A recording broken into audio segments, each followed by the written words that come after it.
than 250 member institutions and 83,000 competing student athletes with more than 21 conferences. Visit naia.org for more information.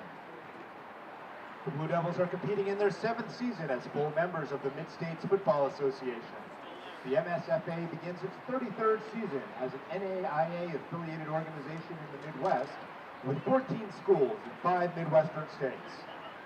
The Mid-States Football Conference, in partnership with the NAIA's Champion of Character initiative, takes great pride in the conduct of its student athletes, coaches, officials, and spectators. We encourage the cheering of your team during today's event, but with the spirit of good sportsmanship kept in mind. Lawrence Technological University, the NAIA, and the MSFA promote good sportsmanship by student athletes, coaches, and fans. We request your cooperation in supporting the student athletes and officials in a positive manner. Profanity, derogatory comments, or other intimidating actions directed at athletes, officials, team representatives, or other fans will not be tolerated and are grounds for removal. Hungry? Thirsty? Please visit our concession area located in the main entrance of the Blue Devil Stadium, provided by Fuddruckers.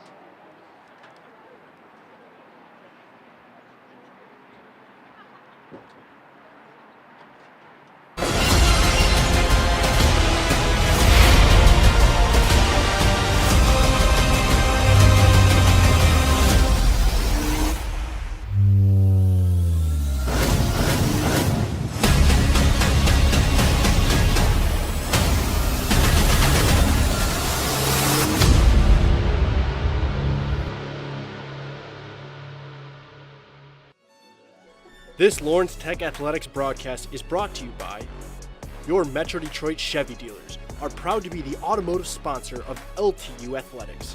Chevy drives the Motor City. Henry Ford Sports Medicine treats the whole athlete. To make an appointment, visit henryford.com/athletes. And Michigan First Credit Union. Michigan First offers a full range of financial products and services, including checking accounts, mobile deposit, student loans, and car loans. Visit michiganfirst.com for details.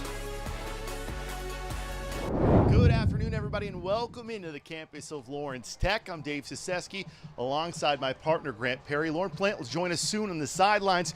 Grant, it's homecoming week as the Blue Devils welcome in the Judson Eagles. Last week, this is a Blue Devils team looking for a spark on offense, and boy, did they get it. Yeah, they found it. Got in rhythm, got the run game going early and often. Devon Bentley had a career-high day, really a league-high day, if you will, 320 yards plus on the ground, facilitated by Ryan Schuster, who also had a really good day. Ran into some obstacles there late in the game. But they definitely found a spark last week. On the other side, Grant, we talked about it many times during the broadcast. This is a bend but don't break defense. Last week, one play away from getting that all-important first victory. Yeah, and they started playing really good complementary football. Defense was helping offense was helping defense, and you saw some really good things from the defensive side. You know, you want to see a little bit more pressure on the quarterback. Look for them to make that improvement this week.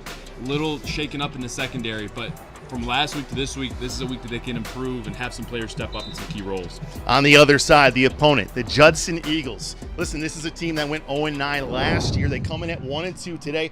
But if there's one thing that they can do, they like to air it out with Jake Parker at quarterback. Yeah, and Jake Parker can throw the ball, and he's got some good receivers as well. Good throwing motion, good mechanics. I mean, just over 900 yards through the air. Grant Alexander, number 0, is a receiver to look out for. If they do one thing well, it's throwing the football. Today, a little rainy, so we'll have to see how that plays into the cards. Lawrence Tech secondary is a little beaten up too, so that plays into their hands. So we'll have to see what they do in the passing game. Like you said, that rain in the forecast could make it a little slippery on the field, but how about some football? Lawrence Tech, Judson, kickoff coming up next.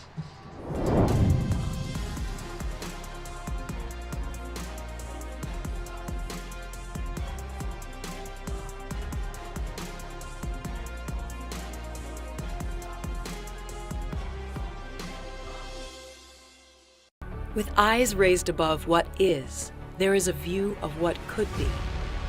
Beyond all known horizons are visions of an unformed future, brimming with curiosity that can change everything. When looking for the technology and tools that will turn your curiosity into magic, look no further. Lawrence Technological University. Be curious. Make magic. At Michigan First Mortgage, we believe a home is more than just four walls. It's endless possibilities, where relationships are strengthened and next steps are taken. It's a place to call your very own, where you can create new traditions and welcome family with open arms. And at Michigan First, it's at the heart of everything we do. Let us help you discover the possibilities of home.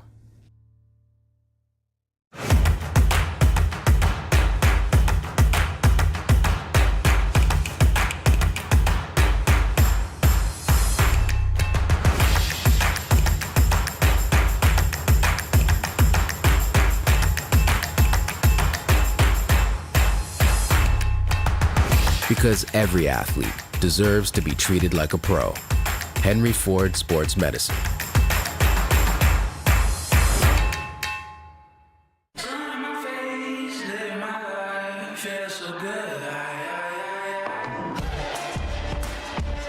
See how great the outdoors can be with the Trax from your Metro Detroit Chevy dealers. With its bigger, bolder, more refined style and advanced technology, you can take the wild out of the wilderness and experience nature your way. Lease a 2024 Trax LT for just $239 a month. Put it in D and see why Chevy drives the Motor City. Good afternoon, everybody, and welcome into the wet and rainy campuses of Lawrence Tech. Dave Suseski alongside my partner, as always, Grant Perry. Grant, weather are going to be a little bit of a factor today, but it's homecoming, and the stakes are a little bit higher here. Yeah, it should be it should be a good one today. Homecoming, that makes the event a little bit more prideful.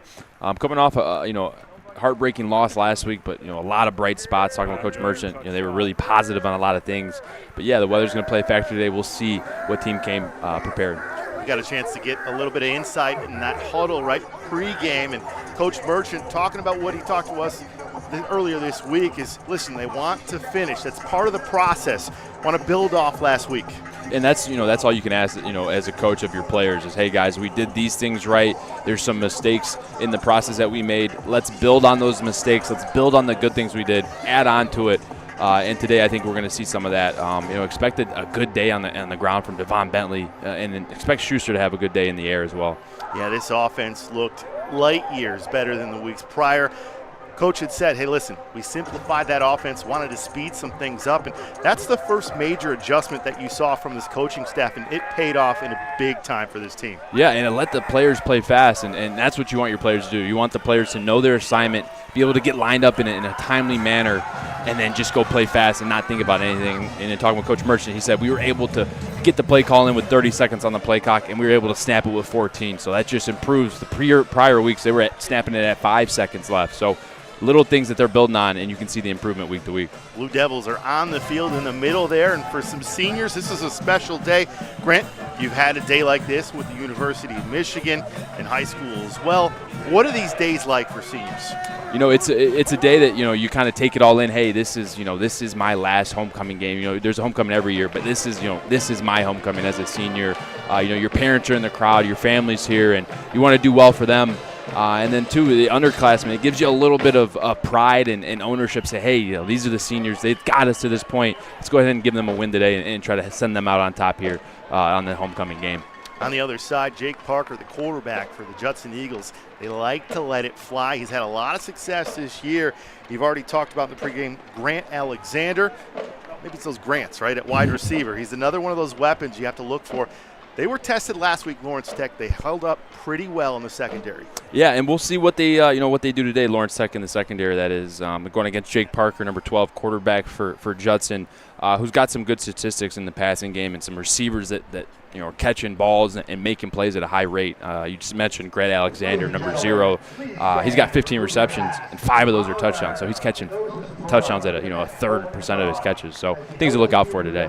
We'll send it down the field for the national anthem. We'll be right back for kickoff here on the campus of Lawrence Tech.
beautiful rendition of the national anthem. What's college football without the band?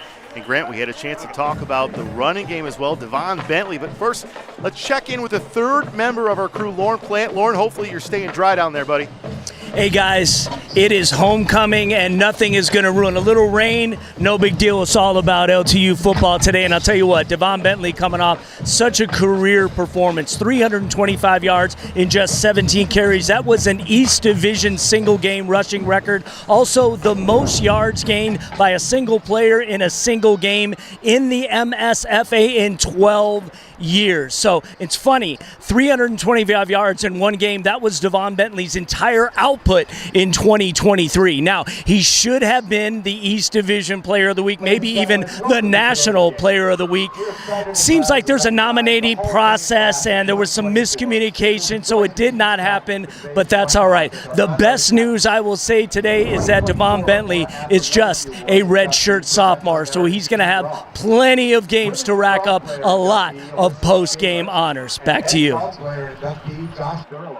Listen, this is a running back that's out on a mission, and he's clearly a big part of this offense. Him and Ryan Schuster have really turned the corner, and they're going to need this run game to be in full gear this afternoon, especially with those wet and rainy conditions. Yeah, and the run game, you look at the O-line, and they had some really good success last week as well. You know, a point to mention there is they're down Bronson Sua, their left guard, you know, talking to Coach, he's saying one of their best O-linemen. So we'll have to keep an eye on how that affects the run game. But like you said, I mean, football 101, it starts with a run. You got to be able to run the ball. They did that last week. You saw the success they have. If they can do that today, it even matters even more with the rain, right? Not sure how the passing game is going to be incorporated. So get the run game going and success will follow. Hey, as every football player says and coaching staff, next man up, right? So we'll see a little bit of that depth, which is what they're trying to build up. You'll see that in the next couple of years, bringing in a lot of players. They brought in over 40 players this last year. They're going to have to do the same next year. So this is an up-and-coming program. Looking to see some positivity on both sides of the ball. Listen, last week they were tested in the air. We saw that, and that's a banged-up secondary. Like the way that they came out, and obviously just one play away from getting that victory. Hopefully we get that first and all-important victory here today. Yeah, looking forward to it. Like you said, banged-up secondary. We'll have to see who takes the field for that secondary today. But one group I want to see provide some pressure, assist the secondary is the D-line. I want to see Derek Agers get some pressure, Aaron Mitchell, Brandon Holland. I want to see those guys get in that backfield, cause some havoc. I think today they have the opportunity to, one, add on those stats, improve on the stat category for tackles for loss, for sacks. I don't know how good this Judson O-line is. A little bit bigger, they got good size, but I don't know how fast they are. I think Aaron Mitchell and Derek Agers could help that secondary today by applying some pressure. Yeah, and one of the players, the key players to keep an eye on when we do see that defense, looks like they'll start off with offense first, is Brody Snyder. Going to be playing with the club today, has 43 tackles already on the season. I mean, that's incredible. He's all over the field, but how about Lawrence Tech? Going to bring the offense out here first. And a couple of guys that stood out last week for them, one of them is Tyler Garrett. Listen, obviously there was a fumble that had went off of his leg, but I think for Coach, he just said, listen, he loves him as a player. It's on to next week, man. Just have a short memory. Yeah, and one thing in my playing days and having coaching and being coach and talking about the next play is you talk about having amnesia. You know, you forget no matter if you scored a touchdown of 80 yards plus the last play or you had a fumble, you got to forget the last play because it's always about the next play. Football's a game of inches, of plays, and continuation. So you got to continue through the game and try to keep that momentum. Here's the kickoff, and it's a short one, and Lawrence Tech jumps on it. They're going to have great field position near the 45 to start this out. Talking about that offense, Grant, they're coming out here, and last week they were able to score on that first drive. Just took 2 plays to get in the end zone. Yeah, and that score there in that first half was very impressive. It got the ball really rolling on that first drive last week, really set the tempo, set them up for success throughout the rest of the game. So I want to see them come out here on this first drive, run the plays that they know, scripted plays here. They're going to have the plays that they've run all week. So I expect a good drive with really good field position as well. There's Schuster's numbers from last week. Productive, getting a touchdown pass. They'll start it out at the 45. Bentley in the backfield, why not? Give it to him. Bentley getting around, shifty moves there, picking up the first down. I tell you what, I love the vision, and this guy just doesn't quit, keeps those legs a-churning. it keeps them churning, and you see him running behind the lineman there, just trying to find a hole. Good job there of just staying patient, not declaring a hole, not declaring a gap, trying to bounce it out, just trusting his lineman north and south. Want to see today, can Judson tackle? Right now, they missed a few on that play. Lawrence Tech picks up that first down. Going with the hurry-up offense here after the first down at the 44, 1st and 10. Lawrence Tech looking to get that offense, picking it up where they left off last week. A lot of momentum. Bentley, once more time, goes to the right side. He's brought down, however, big play there from Judson. And if they're going to win this ball game, they're going to have more plays like that and stopping Bentley behind the line. Yeah, that's a good play there. Tackle there by number 40, Rehoboth Odemia. And I probably said that wrong. I'm going to go ahead and work on that pronunciation for him. Good tackle there, getting that play and checking out the starting lineups here for Lawrence Tech. You know, one of those names too, Buddy Banks Williams in this game, had a big game last week as well. 2nd down and 11 after the one loss. Going downfield just a little too far downfield for his receiver. Going for Jaden Rembert, who came back last week, picked up a touchdown as well. Yeah, Jaden Rembert, good to see him back. You know, last week had a touchdown, a goal line slant, one inside, got a good release. And they're going to have a good day today as well here in this receiving core. Early on, these first 3 snaps that you see, Judson, they're playing man coverage. What does that tell you as a receiver? You got to win your matchups in the pass game. Jaden Rembert, Tyler Garrett, Nick Robinette, those are the guys that have to get open today. Getting our first look at this 3rd down offense, 3rd and 11. 2 in the backfield. Searsaw at the top of your screen. Schuster drops back, looking downfield, looking for his receiver. He's going to hit him in stride and out of bounds. Tyler Garrett pulls it in, over the shoulder catch. Beautiful job and execution, Garrett. Yeah, really good route. Ran that at perfect depth, and you're going to check out the replay here. But first off, check out this pocket. Schuster's got time, takes his drop, sees where he wants to go with the ball, has eyes downfield, then works left to Tyler Garrett. Tyler Garrett wins on that corner route versus man coverage. Beautiful ball over the shoulder, just in time to get his feet down for a completion. That's a confident quarterback. Don't think we would have seen that the first couple weeks, but he's looking pretty good today. Going back to Bentley. Bentley with some room over the middle, takes it inside the 5, down to about the 3 or 4 yard line. Offense picking up where they left off last week, using that ground and pound and hitting it over the top as well. Yeah, and that's all you can ask for, right? Hey, we had a good drive. We've put the formula in play. Can we do it again right there on that last play? Ryan Barris with a great block, allowing Bentley to get through the hole. Going to Bentley, up the middle. One more time, just won't go down. A couple guys still didn't hit the turf. Showing some strength there, but that'll set up, now that'll pick up a first down. So 1st and goal from the 3. Everything clicking right now. Was that a touchdown? He did get over the line. Couldn't tell down there, but how about that from Bentley? Yeah. Surprising me even early And that's not your fault, Dave. The Stripes didn't put their hands up. They didn't want to call it a touchdown, but you see Bentley here, really good job by 72, doing a good job holding the line of scrimmage, and then 75 getting in there as well, making a great block. Curtis Maxwell doing a good job, just allowing Devon Bentley to run through the hole there and pick up that touchdown. And the extra point is up and good. And Brent, we saw this last week. The offense doing exactly what they did. And you know what? Coach talked about it. Hey, let's not stop here. Let's keep this momentum going. Up and coming program and an offense that's looking pretty strong. Yeah, and offense playing well. Coming into this game, we talking before the game. We talked about it, and I think offense is going to have one of their best days. I think a 40-point plus day. If Judson can throw the ball as advertised. This is a banged-up defense here, especially in that secondary for Lawrence Tech. I think it's going to have to be a big day on offense for Lawrence Tech to have success today, given if Judson can have success in the pass game. Well, we talked about Brody Snyder a little bit, and Snyder, as we talked to Coach, said he broke his hand at some point last week, just kept playing. You wouldn't expect anything else from Brody Snyder, just watching him play out there. I mean, it just feeds into his demeanor, the way he plays. It's only right that they throw a big old cast on his arm and lets him just run around and start swinging that thing. I mean, Brody Snyder has been playing the best on this defense. I mean, just an absolute demon in the middle of that defense, playing out of his mind. Cassidy Whitaker is back to receive this kick. It'll bounce into the end zone for the touchback. So just 12:47 in this first quarter. Lawrence Tech already up 7-0. Are you passionate about sports? Do you excel at problem solving and thrive in team environments? If so, a major in sports management could be your ideal career path. Check all programs at LTU.edu. So we get our first chance of seeing the defense out here, and hopefully they can match that offense, who looked pretty strong, scoring in a few plays there. But last week we talked about it. They were tested through the air as well. They thought they did a good job, just one play away from getting that victory. They're going to be tested here today despite the conditions. First down. Parker hits his back over the middle, getting some positive yardage near that first down marker. It's number 7, Frank Adu. And Adu is going to be involved early and often in this ball game for them. Yes, he is. Not only in the run, but also in the pass. They do a good job setting him up on screen plays, as you see right there. And you can just see the demeanor and the composure of Jake Parker. That rush, Brody Schneider adds in on the rush there. They sent about 5-6 guys. All Jake Parker does is back up, throw that thing right underneath the D-line, and they pick up a good couple yards there on first down with the halfback screen. 7 on first down sets up second down and 3 from the 32. Parker and company looking to answer.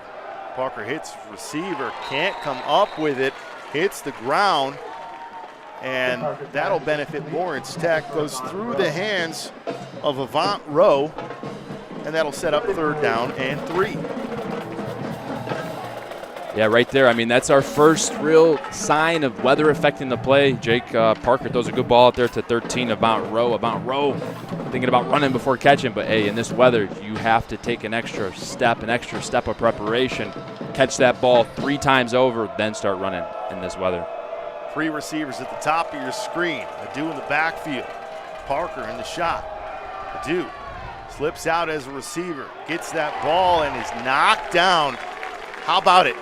Mr. Brody Schneider in there picking up a tackle with that club. Yeah, really good job by Brody Schneider right there. They go trips set there. They've moved the nickel defender, Lawrence Tech, that is outside of the number 2 receiver, meaning Brody Schneider has to boss his alignment outside of the tackle there. He's ready for that halfback swing pass, relates to it well, comes up with a good tackle on third down. Curious if you played with anybody that's had that club and if it hinders their playing style. You know, if there's a position in which you want it for, it's linebacker. I mean, you don't have to necessarily use your hands to grab anything. It's more so, you know, you can kind of use it as a weapon almost in a sense of getting guys' hands off you. That's a short punt. Have to wonder if that's part of the conditions out there. Garrett was back deep, but Lawrence Tech is going to have good field position here again as it went out of bounds. So 11-14 in this first quarter, winner to about the 38-yard line. Schuster and company coming back out here. Schuster looked pretty strong, and I love the tempo of this offense as well, Grant. Yeah, and they're a no-huddle offense. They want to play with speed. They want to predict and get aligned and predicate, and give the defense issues. And right now they're playing fast and having success.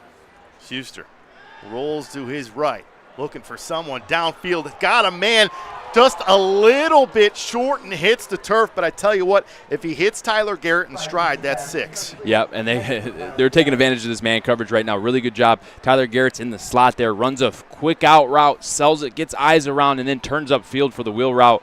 Schuster there sees the throw, attempts to make it. In that situation, Schuster's rolling to his right, trying to throw downfield. It's hard. I'd plant my feet, give it a good hard launch, put air under it, especially with the weather. In that situation, that's going to be one Schuster wants back. And there's the weather playing its part here. An annoyance on the offense. Second down and 10. Tight end in motion. They hand off to Bentley. Bentley picks up a couple yards there, but not much room going there for Bentley. And that'll set up third down and 8.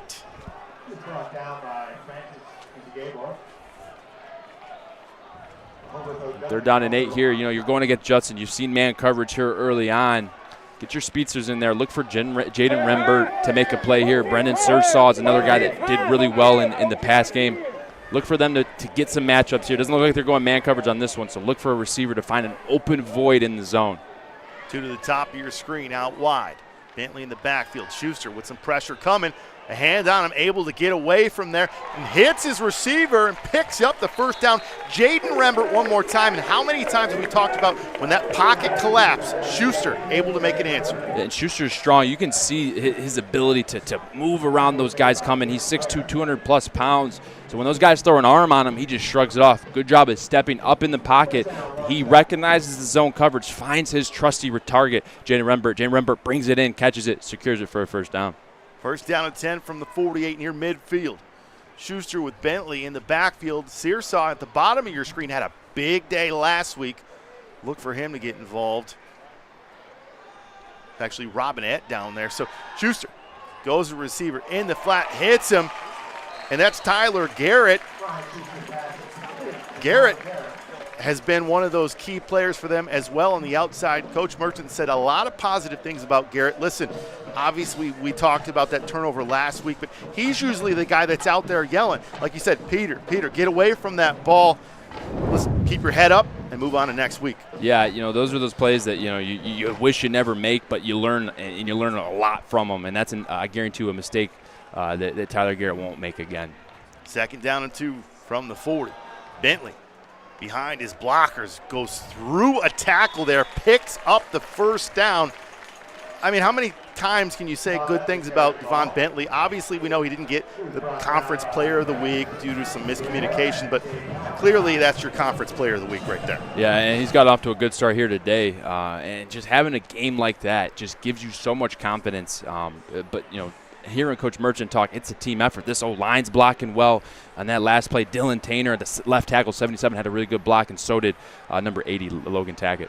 Forward to the top, hitting the receiver in the flat. That's Buddy Banks. Williams makes a move, gets by the first tackle because that was for a loss. But you see that shiftiness, that elusiveness that this freshman receiver brings to this offense. Yeah, and you got to like what Buddy Banks, like you said, they brings to the offense, along with Tyler Garrett. Those are two guys that you can just interflop, mix and match, put them where you want, and those guys know how to get open. Right there, took a lot of trust on that throw, throwing it, getting a guy. And Buddy Banks does a good job, not losing yards, getting the north and south right there, making a good play. Sets up second down and 5, making something out of nothing. Tight end in motion. Giving it to Bentley. Bentley, lots of room, and that's Keon Sanders. Sanders looking like Bentley out there saying, hey, give me the ball, coach. I can do it just as well. Picks up the first down on the big gain. Yeah, good to see Keon Sanders get some run here. It's tough when you got a 300-yard back. He's probably going to get the majority of the carries in that game. Here they give Keon Sanders a touch. He does a really good job. And that O-line did a good job of getting to the second level, getting hands on those linebackers, allowing the hole to be ran through. First down and 10 at the 15 now. Offense knocking again. Keon Sanders gets tackled and brought down high, but picks up some positive yardage once again. And, like Coach said, it's that offensive line as well. And here's this run right here. Yeah, look at the hole. I mean, fantastic job. Linebacker shoots in, doesn't want to make the play. Keon Sanders says, fine, I'm going to go around you. Does a good job getting north and south and making this a second down and very manageable. Close to a face mask penalty there, but we'll set up second down and 3 from the 9. Offense knocking again. Already scored on their first drive. Schuster hands off to Bentley. Bentley goes up the middle. Touchdown, Blue Devils. How about it? 2 possessions, 2 touchdowns. They're hitting on the pass. They're hitting on the run game. Looking pretty strong this afternoon on homecoming. Looking strong, mixing up the plays, not allowing the defense to pick up any tendencies. And you're going to see right here, look at this pulling guard. Just get in the hole, seal it, do a good job. Actually, that's the tight end that was in the wing position right there. Does a good job. Gets that front side linebacker that shoots in the gap, and Devon Bentley runs through a couple arm tackles. And like you said, Dave, clicking on offense right now. They're trending for having a historic day on offense right now. Hold is good. Extra point is good. And, how big is it for a team that doesn't have a ton of depth to bring out their running back that rushes for over 320 yards, bring in Keon Sanders and not skip a beat? I mean, like you said, it's huge. You're not skipping a beat. You're picking up right where you left off. And you're also throwing it, which helps too. You're keeping those slot, those alley, those cornerback defenders honest and not allowing them to step up to the run fits. But right now, I mean, when that run is working, when you got 2 backs that can get through the hole, break tackles, that you trust to carry the ball in the wet weather, I mean, possibilities are endless here. It's looking good here for Lawrence Tech. Now it shows Bentley already 8 attempts, 58 yards. Sanders with a couple carries near 7 yards there. I have to believe that's going to be updated. But Bentley on his way to another huge half. This guy just has shown time and time again, even in the game that he didn't put up a lot of stats. Coach Merchant said he had his best game of the season. Obviously, he followed that up with 320 yards, so he was able to, trump that a bit. But he's already surpassed last season's rushing total. So surely this offense has tailored him to a T. Yeah, and it goes just to credit to this coaching staff, offensive coordinator Olenise Chuck and Coach Merchant and all these guys that have come in and kind of gutted the foundation and changed kind of the schematics of what they do. They're running more gap scheme. They're getting their good offensive linemen pulling at the point of attack, and that's shown so far this season. Cassidy Whitaker gets past the 20, and he's taken down. Good job by that special teams. Well, with over 35 programs across 3 departments to inspire you, LTU's College of Arts and Sciences has a degree or certificate option in line with your passion and focus. Check all programs at ltu.edu. Well, listen, it obviously makes it a little bit more difficult on the defense when your offense is clicking so well, but I think this is a team that's just having a lot of fun out there on homecoming, right? And they played tremendous, obviously, that first time out there on defense, led by Mr. Brody Schneider. That club is something to look at, huh? Yeah, it is. It is, and he's playing fast. And, I've never played with a club, but it'd be fun to use it a few times, I'm sure. There's a first down run, and Lawrence Tech all over it. You could name about 5 to 6 guys that are in there tackling and bringing him down. Great job by the Lawrence Tech defense, led by Derek Agers. Yeah, good job there getting in the backfield. I want to see, can Lawrence Tech play in Judson's backfield today, not only in the run, but in the pass. One thing that this defensive line and these linebackers lack is statistical numbers in the sack category. I think that Max right now, I think Ferris and I think Aaron Mitchell share half a sack. I like to see Aaron Mitchell, Derek Agers both come away today with a sack apiece. Why not on homecoming, Grant? Why not? Second down and 10 from the 21. Lawrence Tech up 14-0 already. Parker hitting his receiver quickly there on the right side. Not a lot of room. Lawrence Tech all over it once again. How about that?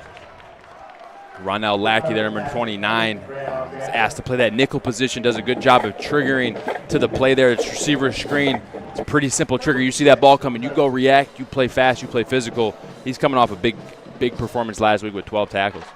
Yeah, 12 tackles and 1 QB hit at that strong safety position. So he's just all over the field. Another 3rd down and 6 here from the 25. Empty backfield. Parker back there. 3 wide to the top of your screen. Parker drops back, rolls to his right, looking for some room. It's there, picking up that first down. So had nobody downfield, but a lot of room on that right side, something to keep an eye on.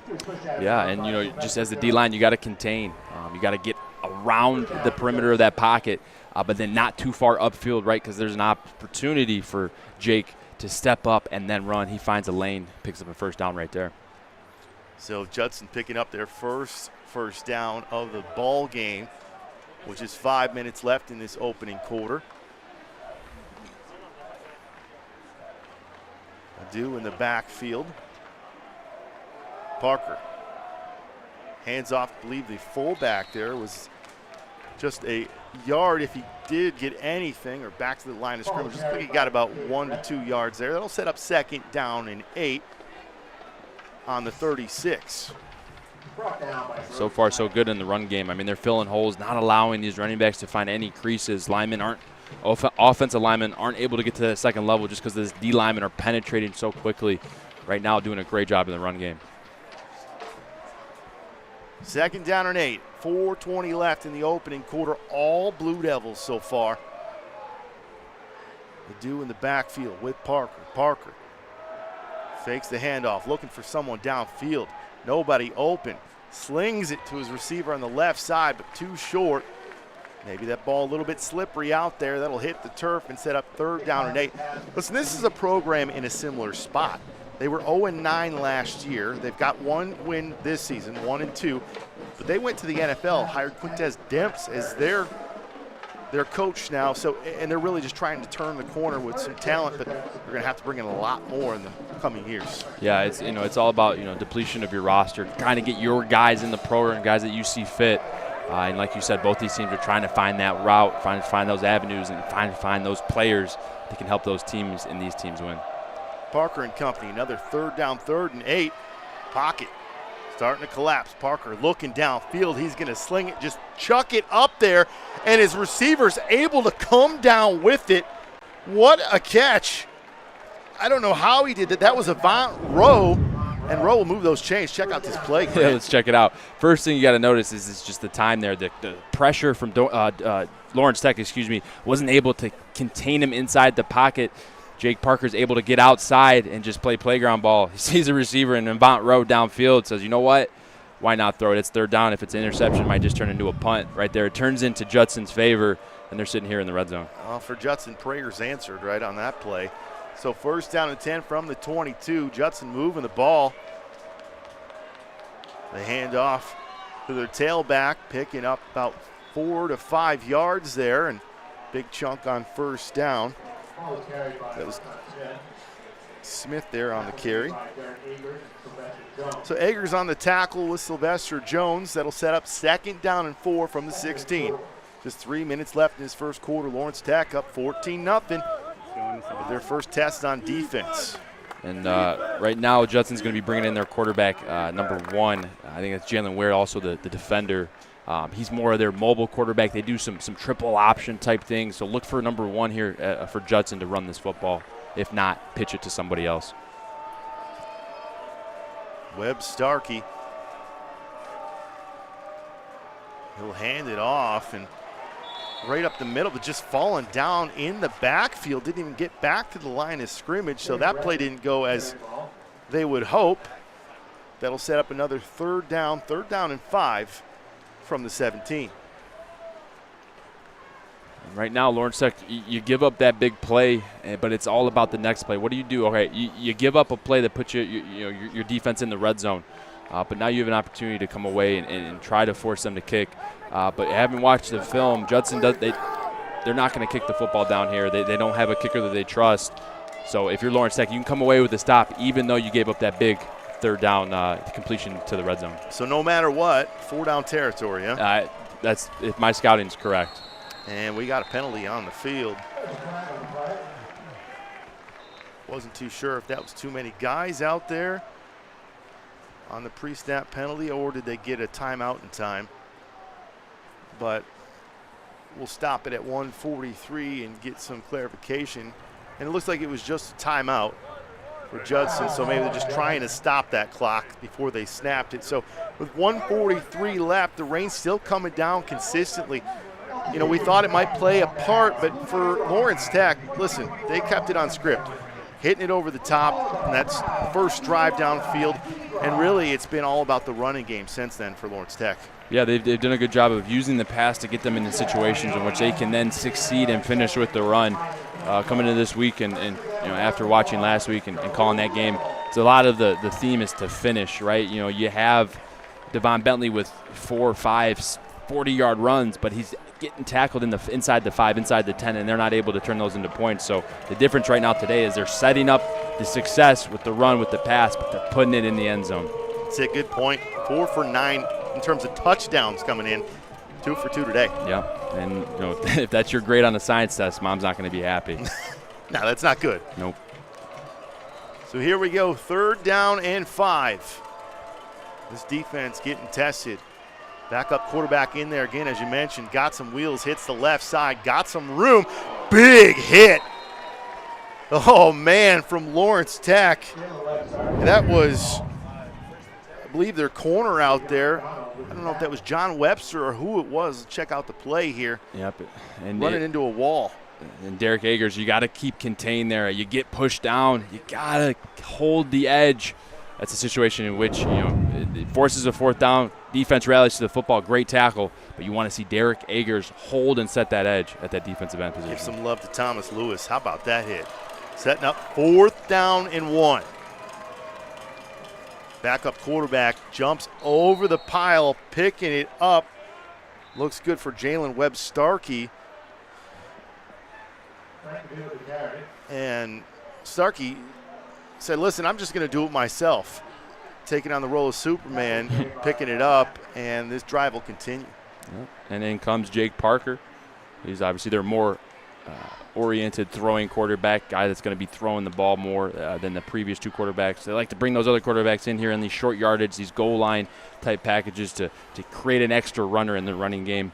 I wouldn't be surprised here they try to get this ball in the perimeter with a handoff or screen or some type of receiver screen. And Parker averages over 288 yards in the air per game. Parker goes back, looking for the fade in the corner, got his man, and that was just too smooth. First touchdown of this game to Grant Alexander. You talked about him before the game, Grant. That's a receiver that makes plays, did there in the corner of the end zone. Yep, 16 catches with that catch right there. Add that to 6 touchdowns. I mean, that's a ratio, and if you were a receiver, you were absolutely in love with. And if you're a defender, scouting report, you got to keep that in mind, right? Okay, this is a guy that's going to get some attention in the red zone, in the pass game. Got to have eyes on number 0. Going for 2 here. As you said, they don't kick. So analytics or not, spread them out here.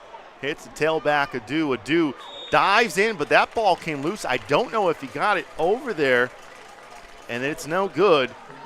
So that close, but that's going to come into play as well, you'd think, if this is going to be a tight ball game. If you can't kick extra points and you don't convert on 2, you love that ratio for Lawrence Tech. You do. Unfortunately, last week it was in Marion's favor. We missed that extra point to take the lead there, and then they went and scored and kicked the extra point to win. So yeah, that's going to play a role for sure. Got to give credit to our demon in the middle there, Brody Schneider, with the tackle there. The halfback screen comes and chases him down to the pylon there to prevent the 2-point conversion.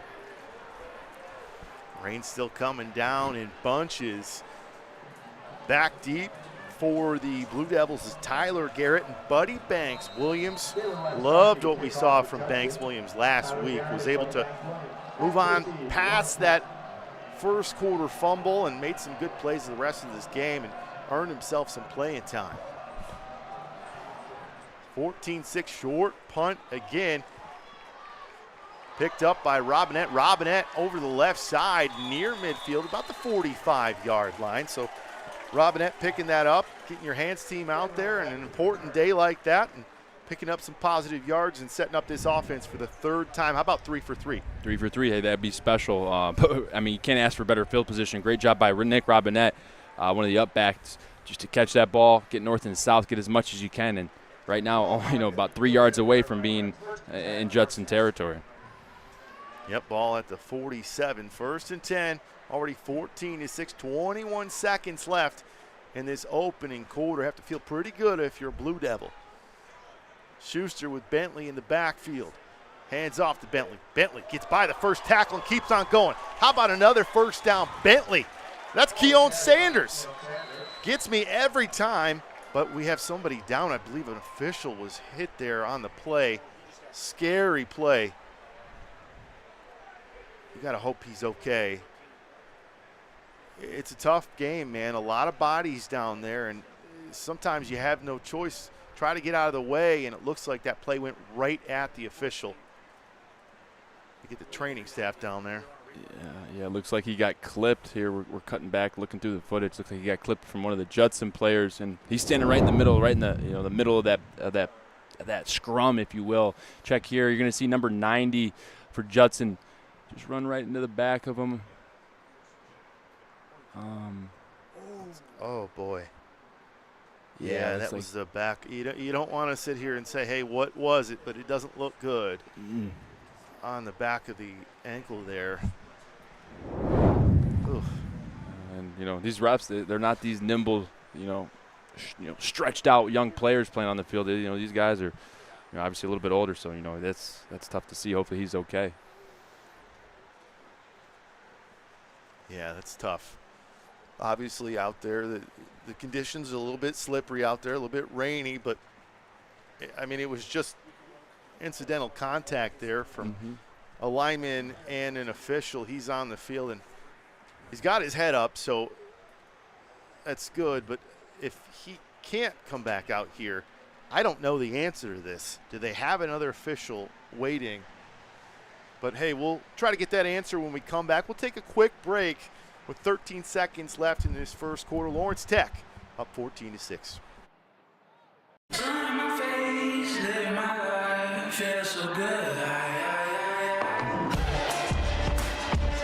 See how great the outdoors can be with the tracks from your Metro Detroit Chevy dealers. With its bigger, bolder, more refined style and advanced technology, you can take the wild out of the wilderness and experience nature your way. Lease a 2024 Trax LT for just $239 a month. Put it in D and see why Chevy drives the Motor City. Your persistence and dedication have brought you this far. But the fire of curiosity within you burns to push beyond your limits. LTU is the place where your passions and curiosities can soar, pushing your mind and body to new, magical heights. Lawrence Technological University. Be curious. Make magic.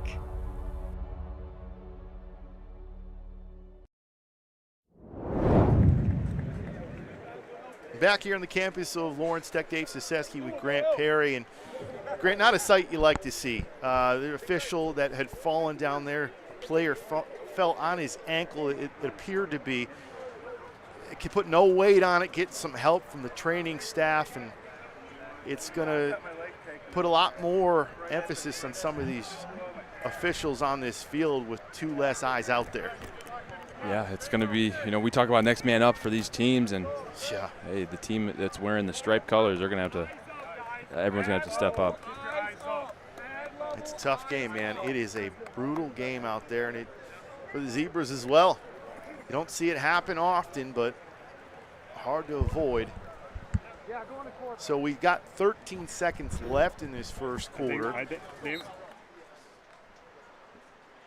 And they're still in a stoppage of play here. It looks like they're going to let the time roll off, right, which is what would have happened. So that'll be the end of the first quarter with Lawrence Tech up 14-6. We'll take another quick break. We'll be right back for the second quarter. At Michigan First Mortgage, we believe a home is more than just four walls. It's endless possibilities, where relationships are strengthened and next steps are taken. It's a place to call your very own, where you can create new traditions and welcome family with open arms. And at Michigan First, it's at the heart of everything we do. Let us help you discover the possibilities of home.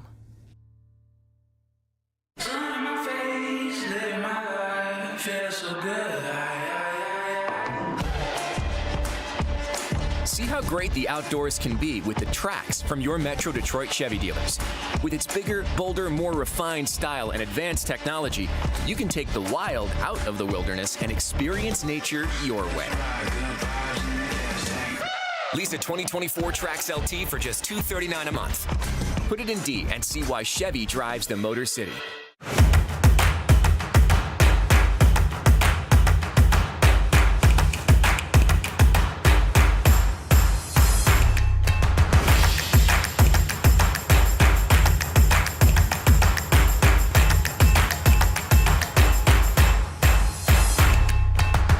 Because every athlete deserves to be treated like a pro. Henry Ford Sports Medicine.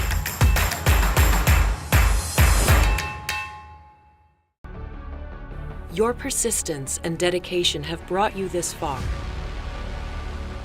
But the fire of curiosity within you burns to push beyond your limits.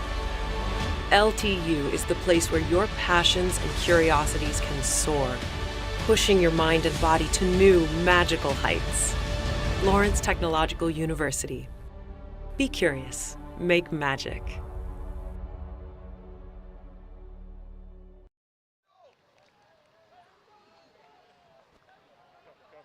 Oh, hey guys, welcome back. Of course, nothing like a new coaching staff facing nearly 50% of new players facing 3 top 25 teams to start the season. That's exactly what LTU got, but it's going to get a little easier for at least the rest of October. So they get a bye week next week. Then they're getting a chance to heal up. Then they'll take on St. Francis of Indiana, who are 2-1 coming into today with wins over Siena Heights and Defiance College. However, 6th-ranked Indiana Wesleyan put up 52 on St. Francis in week 1. Blue Devils then come home to take on Siena Heights, who were winless coming into today's game versus winless Defiance College. Then the Blue Devils finish off October on the road at Taylor University. However, Taylor has got ranked Indiana Wesleyan and Marion before they get LTU. Back to you. Appreciate it, Lauren. Yeah, listen, nothing helps a team that's really nursing injuries get a little bit of a break. And that's exactly what they'll get. Yeah, absolutely. Nothing like a good break to let your players heal, everyone get recovery, get in that training room and get all your bumps and bruises worked out. But right now another thing is, this running game, they're getting such a good push up front. They're getting 3, 4, 5 yards a pop. There's no reason they shouldn't have another 250, 300-yard game today. Schuster hands it off to Keon Sanders. How about that run? So Keon Sanders getting a little bit of a longer look here in this first half and making the most of it. Yeah, making the most of it and putting punctuation on the end of his runs right there. Runs right into the safety, 35, Ridley Joseph, and lets him know, hey, I'm coming with all I got. It's the 9th first down already in this first half for the Blue Devils, who get it at the 17. First down and 10. Sanders gets the ball, but looks like that may have been a little bit of movement up front. We'll see. And they're pointing over to Judson. So even the calls going the way of Lawrence Tech. A lot of times you think that might be some movement up front, maybe a holding, but looks like Judson may have jumped a little bit off sides there.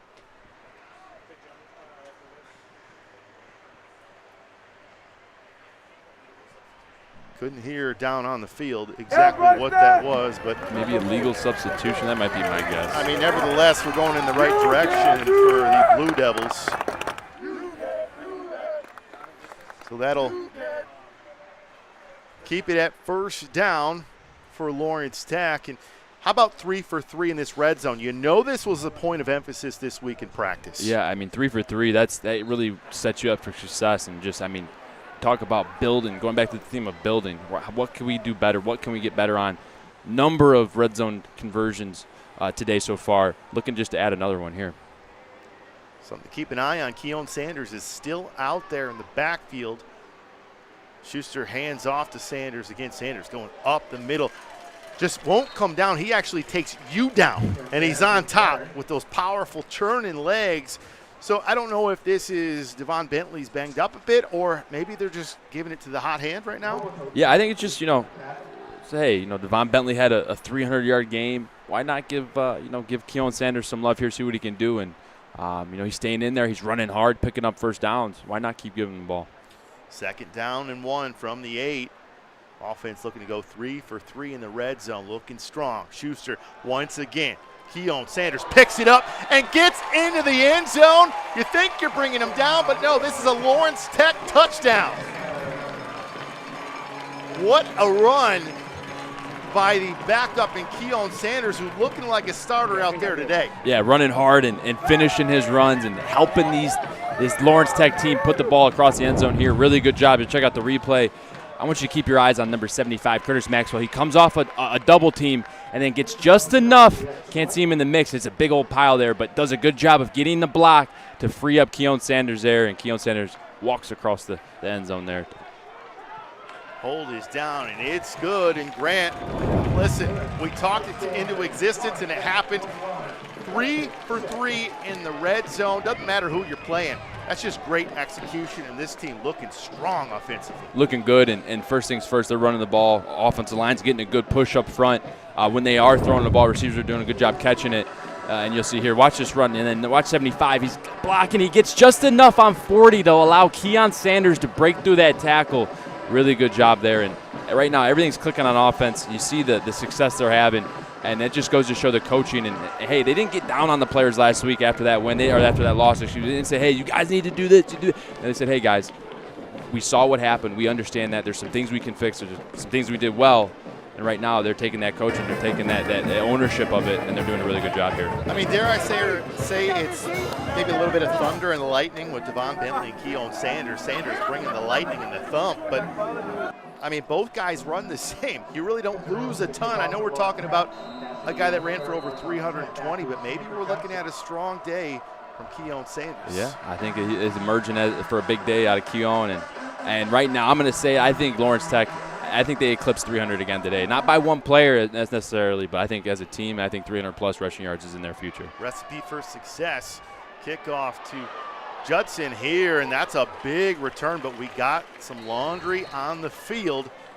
See, this one's going to come back.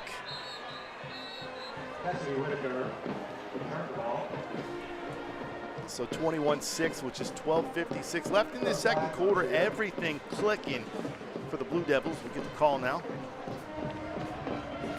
Looks like a hold, and it is on Judson. So how about that? Even negating their big plays so far, they're going to move it back. And you see the referee that went down earlier in the game. So no other field of study has benefited humankind more than health sciences. Curiosity combined with compassion has led to thousands of advancements over our history, all dedicated to patient care. The knowledge and curiosity of caring is the magic in health sciences. Check all programs at ltu.edu.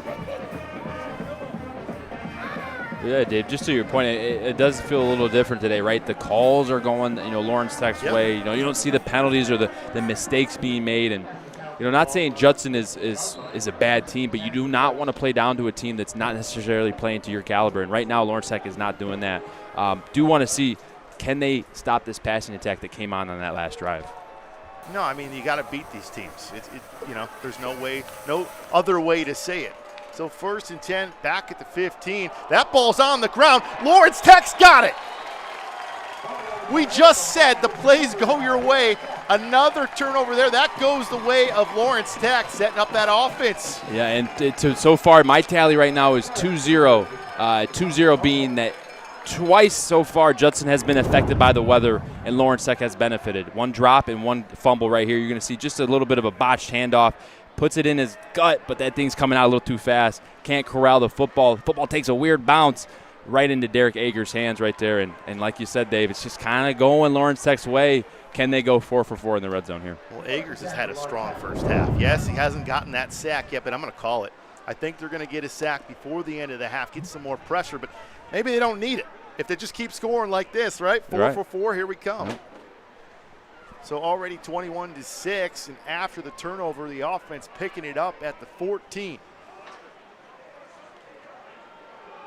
Going to their number 1 running back there, Devon Bentley, who powers his way, getting a few yards there, setting up 2nd down and 6. So Bentley back in the game. That was a good tackle by Sebastian Lasik. Good job of fighting across Dylan Tainer's face, the left tackle 77. Sees it's a runaway, crosses Dylan Tainer's face, beats him inside. Exact place you can't get beat on a run away from you if you're a lineman. 2nd down and 6 from the 10. Lawrence Tech knocking on the door one more time after the turnover. Schuster fakes it, hits his receiver, and he'll go into the end zone for the score. Touchdown, Blue Devils. How about that? I believe Bryson Hedden getting the fullback getting involved. Hey, the running backs have a good day on the ground. You got to find a way to get the fullbacks involved and pay the tribute back. Those are the guys blocking, doing the thankless work right there. They do a good job of the play action. Schuster's great at the ball fakes, hides it behind his back. Does a good job there finding Bryson Hedden in the flat there. Good catch, and it's not easy to make a catch in this weather right now, and you got to credit the fullback that doesn't get a lot of those catching reps, bringing that one in, smelling that end zone, getting it across. Yeah, it's a wet day out there. Appreciate Mr. John Watson clearing it off for us as the extra point goes through, and that'll make it 28-6. How about this play, man? Yep, watch the ball fake. Good job here. Everyone thinks it's run. 44 doesn't relate to Bryson Hedden. Bryson Hedden sneaks out to the flat. Good job, good sell, and all around. That's when the run game works, sets up that play action. Looking like a receiver out there, right? Oh, a little yeah. shifty. Looking good. Getting With the involved. celebration. I love the celebration. That one might be for the 21-plus audience right That's there. it, man. I love it that there's fans out here, no matter what the weather is. Gotta right? love that. You got to come out and support a program. Listen, we said all these things in the beginning, but I mean it, man. This is an up-and-coming program. Really love what the coaching staff's doing. Yeah, and it's just, we'll look back on these days and here in the future and be like, wow, look at the progress they've made. And you just got to go back and credit the foundation that's been put in, finding Coach Merchant, getting him on staff, and allowing him to bring his staff, allowing him to cultivate what kind of player he wants to bring in, and just really trying to switch what has happened these past 7 years and turn it into a new future. And on a day where weather is playing a factor, you really make this team one-dimensional in Judson, because you're down by 22 points, you're going to have to put the ball in the air. Mm-hmm. Yep, and right now it's kind of playing into Lawrence Tech's favor. Yeah, their secondary is a little beat up, but right now Judson's having some issues with ball snaps, trying to get that ball, trying to move it. So right now Lawrence Tech's at the edge. Here comes Judson off the kickoff. Big tackle there. Special teams make an appearance. So 41, I believe that was Carter Schmidt on the play. That's another celebration. Yeah, and you can tell he's fired up right there. You know, the little chest bump gets a little too high, forgets where his feet are, and just misses the landing right there. But great job on the special teams effort. And check out this replay right here. He's going to go up for the chest bump. And boom! He actually gets knocked out by his own player. 45 with the assist right there. 45 right there. Samuel Trable-Weir with the tackle on your own player. Now does that go down as a hit? No. Yeah, that'd be a one friendly fire hit. Oh man. So 28-6, everything going right. Maybe not the celebrations, but hey, can't be perfect. So first down and 10 from the 18. This Judson offense going to have to air it out. There's a fake there. Parker goes right to it. Over the top. Got a man, but just a little too far. And we got a man down there. Oh, boy, for a secondary that's decimated with injuries. Looks like John Webster, who's had a tremendous year, is down. Hopefully he's okay, Grant. Yeah, and if there's one spot where you don't want a guy to go down right now, it's that secondary. Looks like he grabbed the hamstring. Don't want to speculate. Hopefully he's okay, but the secondary is so thin, and they got some good receivers here for Judson. This is an area you do not want to see someone go down in. We talked to Coach Merchant this week, and he said, listen, my defense has got a lot of injury. There was over 20 guys who were held out of practice at some point this week, and we've talked about a team that doesn't have a ton of depth, especially in that secondary. Just can't afford to lose a corner like Webster. Yep. And that just, it goes back into everyone, every unit helping each other, right? When their secondary is depleted, how can your defense assist the secondary? Well, good pressure on the quarterback, not giving them enough time. The linebackers making tackles. So right now, the secondary is depleted, but these D linemen and these linebackers and the other secondary players are going to have to step up. He's putting no pressure on that left leg. Yeah. Hate to see that, getting some help from the training staff coming out.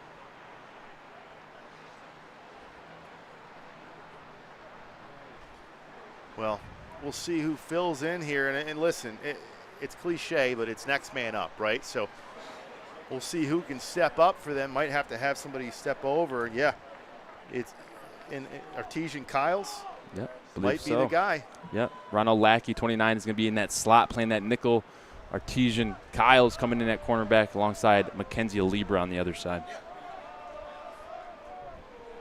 So 2nd and 10, Parker, as I said, went to the air over his receiver there, a little bit too far. Still at the 18, down by 22. Pocket collapsing. Parker goes to the air again. There's a scuffle there for the ball, and Judson comes down with it. Big number 88 catches that ball. That's the receiver, Trenton Perry. So we got a Grant Alexander and a Trenton Perry.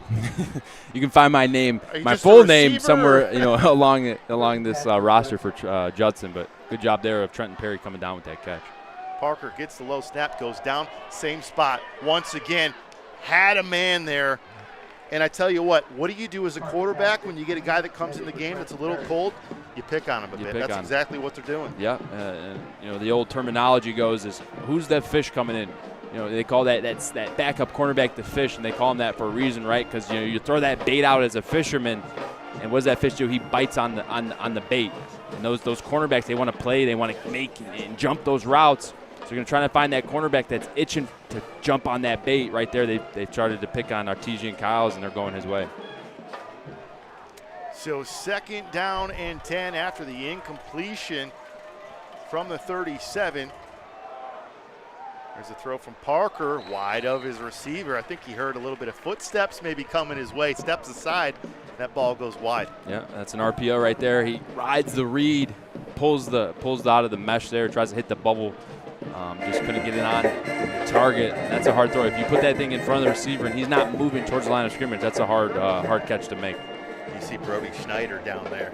Talk about a gamer. Schneider and company just really playing out of their minds on defense. Having a good day so far. So here's another 3rd down and 10 from the 37. Lawrence Tech up 28-6. And we get somebody jumping here. Lawrence Tech says that's on Judson, going to move it back. That's exactly it. So in a game where you have to be mistake-free almost to win this ball game, Judson kind of shooting themselves in the foot early here. Another penalty moves it back, making it 3rd down and 15. 3rd down and 15. If you're Lawrence Tech, you got to know where number 0's at. You got to know where Grant Alexander, number 13, Avant Rowe, those guys that have been hurting you here early. Parker gets a low snap, but we got another penalty. Is that again on the offense? It appears to be. Wow.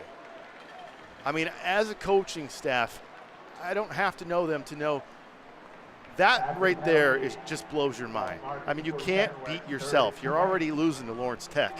Yeah, and that's a box that Lawrence Tech wants to check, right? Do we win the penalty battle right now in this first half? You are, but there's another box you got to check. When we do get these breaks, we can't break ourselves right here. Past few games, this is an opportunity in which teams have taken advantage of Lawrence Tech, picked up these hard 3rd downs. Lawrence Tech's got to get a stop right here. 3rd down and 20, pocket, collapsing. A man open downfield, and they'll pick it up and more. Weaving in and out of the defense is the receiver. Once again, Avant Rowe making another big play. That's just tough. Nobody home there over the middle. Yeah, and that's just like I just said, you get those 2 penalties on Judson in Lawrence Tech. You've seen the opportunities there present themselves, right? Can we get off 3rd down, get off the field on 3rd down? Right there, they find Avant Rowe running down the middle free, picks up that 1st down. Parker and company moving downfield at the 14, passing once again over the corner of the end zone. That's a touchdown. It's going right back to their weapon, Avant Rowe. And Judson moves down the field in a hurry, cutting into this lead. Yeah, man coverage. You like your matchup. You got Avant Rowe, who's on this drive is really the reason you're down here in the red zone. You're going to see a one-on-one matchup. He's running that on, I believe, number 5, Thomas Lewis. Gives him a stick when he gets on his toes and just runs and runs away from him right there. Great ball by Jake Parker. And, you just look back, and that's one where Coach Merchant's going to go, hey, we had him down. It's a 3rd down and 25. And we gave up a 26, 28-yard completion, and then they go score. Good teams put good teams away, and right now you're in a position where you can put this team away. You can have a stop. You got to have it. Cut this lead in half with a 2-point. And that ball hit the turf. It's no good. So 28-12. That's 0 for 2 on 2-point conversions. And they're whistling this one dead. So, yeah, I mean, that was an absolute dart there. Check out this play by the backup quarterback. You see, there's a little quarterback ISO. He just takes a step back. You see it, Army and Navy run this a lot, and it's hard to see where that ball is at, but that ball is out. And it looked like the knee was down well short before the line to gain. So good job by the defense here, answering the call once more. So we got a 16-point ball game. 2 touchdowns for Judson in the air, but unable to convert on the 2-point conversion. You don't have to be a mathematician to say, hey, you're not going to win ball games if you're not connecting there. But that passing game, we talked about it. Listen, if they get hot, they can move the ball in a hurry. And right now, it's 155 in the air, just 64 for Lawrence Tech. But every opportunity they've had, they've connected. Looking at the rushing total, 7.3 for Lawrence Tech. There's another short kick, bounces on the turf. Get on that one. Keon Sanders picks it up. That's a man you want with the ball. Sanders takes it near midfield. Good job by Sanders there with the sure hands. And that's a guy you want with the ball. Yeah, you want to get one of your main ball carriers the ball there, especially on those slippery kickoffs there. Good job of getting that ball in an area in which the guys are you having to communicate to go get it. But good job by Lawrence Tech of finding the ball, getting north and south, not panicking.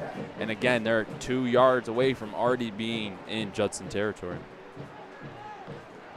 So it's 28-12 Lawrence Tech having a heck of a performance on homecoming. Yeah, it's rainy out here, but fans have showed up and loving what they're seeing on the field.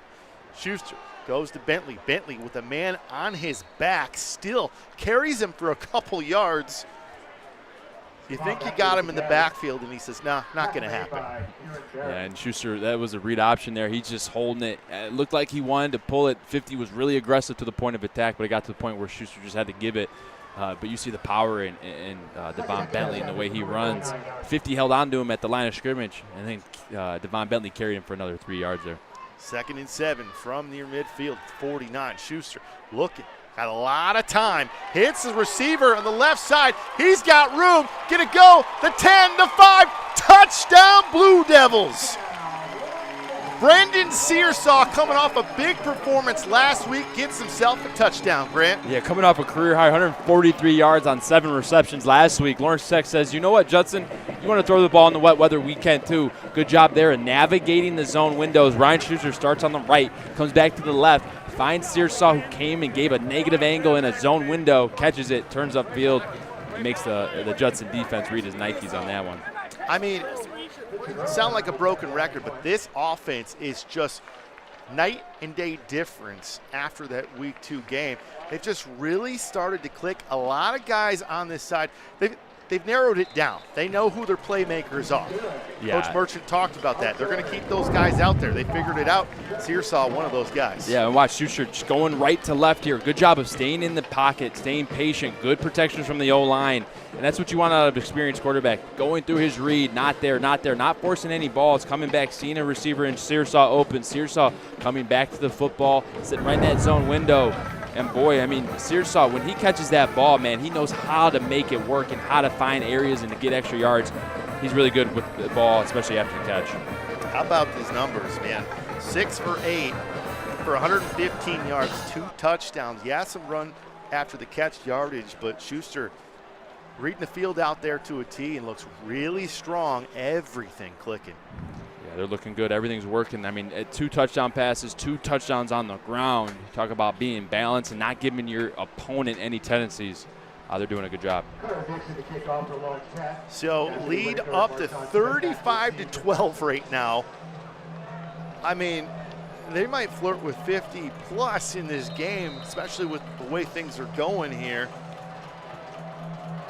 Lawrence Tech kicking it off at the 10. Judson returning it past the 25, near the 28-29 yard line. That's where they'll start.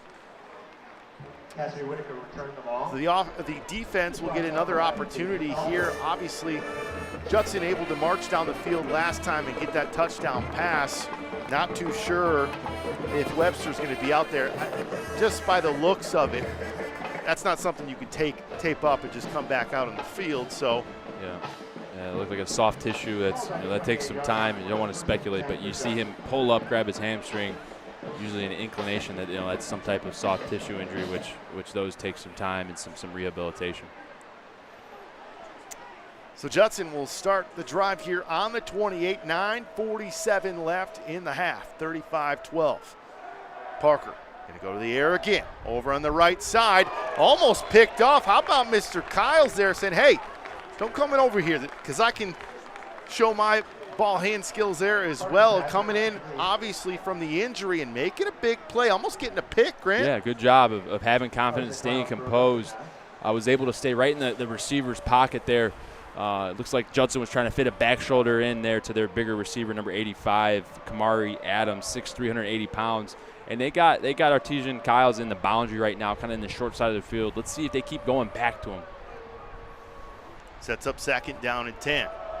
Hand off to the back there and no room because this defense just penetrating and playing sound defense up front in this defensive line. Great play. Yeah, Brandon Holland Gordon there getting in the backfield, playing in Judson's backfield, if you will, coming off a 4-tackle game last week. Does a good job of determining the runner's angle. Runner has to cut off of Brandon, runs right into number 29, Ron Alaki, who plays that slot defender, who really has done a good job of also playing the run but also playing the pass. It sets up 3rd down and 11. 9:05 left in this half, 35-12, all Lawrence Tech. Parker drops back, tries to go to his receiver. They were not on the same page, and that was almost 6 the other way as the cornerback, Mackenzie Alibra, read that all the way and was a sniffing 6. Yeah, Lawrence Tech, they walk both their Sam and their Will linebacker on the line of scrimmage. They go basically a cover 1 blitz. Jake Parker there drops back, sees that he's got to get rid of it. He doesn't have enough guys blocking for how many the Lawrence Tech's sending. He just throws the ball out there, and the receiver there wasn't ready for it. So back receiving this punt is Tyler Garrett. Judson kicking it off from the 28 here, punting it here. Punt is high and a wobbler, but a nice bounce there for Judson. And Lawrence Tech will come back out on the field. And I mean, how many positive things can you say about this offense? It just feels like they have confidence. It's in full force out there. Yeah, this defense struggled on Judson, but listen, you got to play the teams in front of you, and you got to execute. That's exactly what the Blue Devils are doing. Yeah, they're doing a good job of it, and they're controlling the line of scrimmage offensively. Really, they're doing anything they want. 5 drives, 5 touchdowns. But that's all on the back of the running game.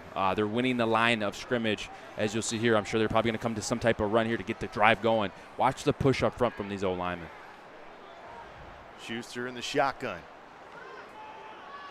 Hands it off to Bentley. Bentley is hit by the defensive lineman, number 44 for Judson. Tries to spin off him. Still picks up about 3 yards on the play, setting up 2nd down and 7. From the 26. 8:27 left in this opening half. Lawrence Tech absolutely on fire on offense. Looking for another strong drive here with Schuster and company. Bentley in the backfield one more time. Schuster drops back, looking for a receiver downfield. Garrett out there, slides. How about that? Had to slow up a bit. Makes a nice sliding catch inbounds, Grant. Yeah, inbounds. Good spatial awareness, good route. Plants the foot at 10, takes it to about 22 yards. Really good job. And you see Schuster just drops back, eyes on the left side of the field, sees that he's going to get that matchup one-on-one on that nickel defender, number 35. Does a good job of getting that ball out, putting some air under it, and letting Tyler Garrett just run underneath it. Have the awareness to drag those feet as well. Takes it up to near midfield, 1st down and 10. Blue Devils moving once again. Bentley hit by a few Eagles there on the line. Just gets back. Gets about 1 on the play, setting up 2nd down and 9. Brought down by Andre Hawkins.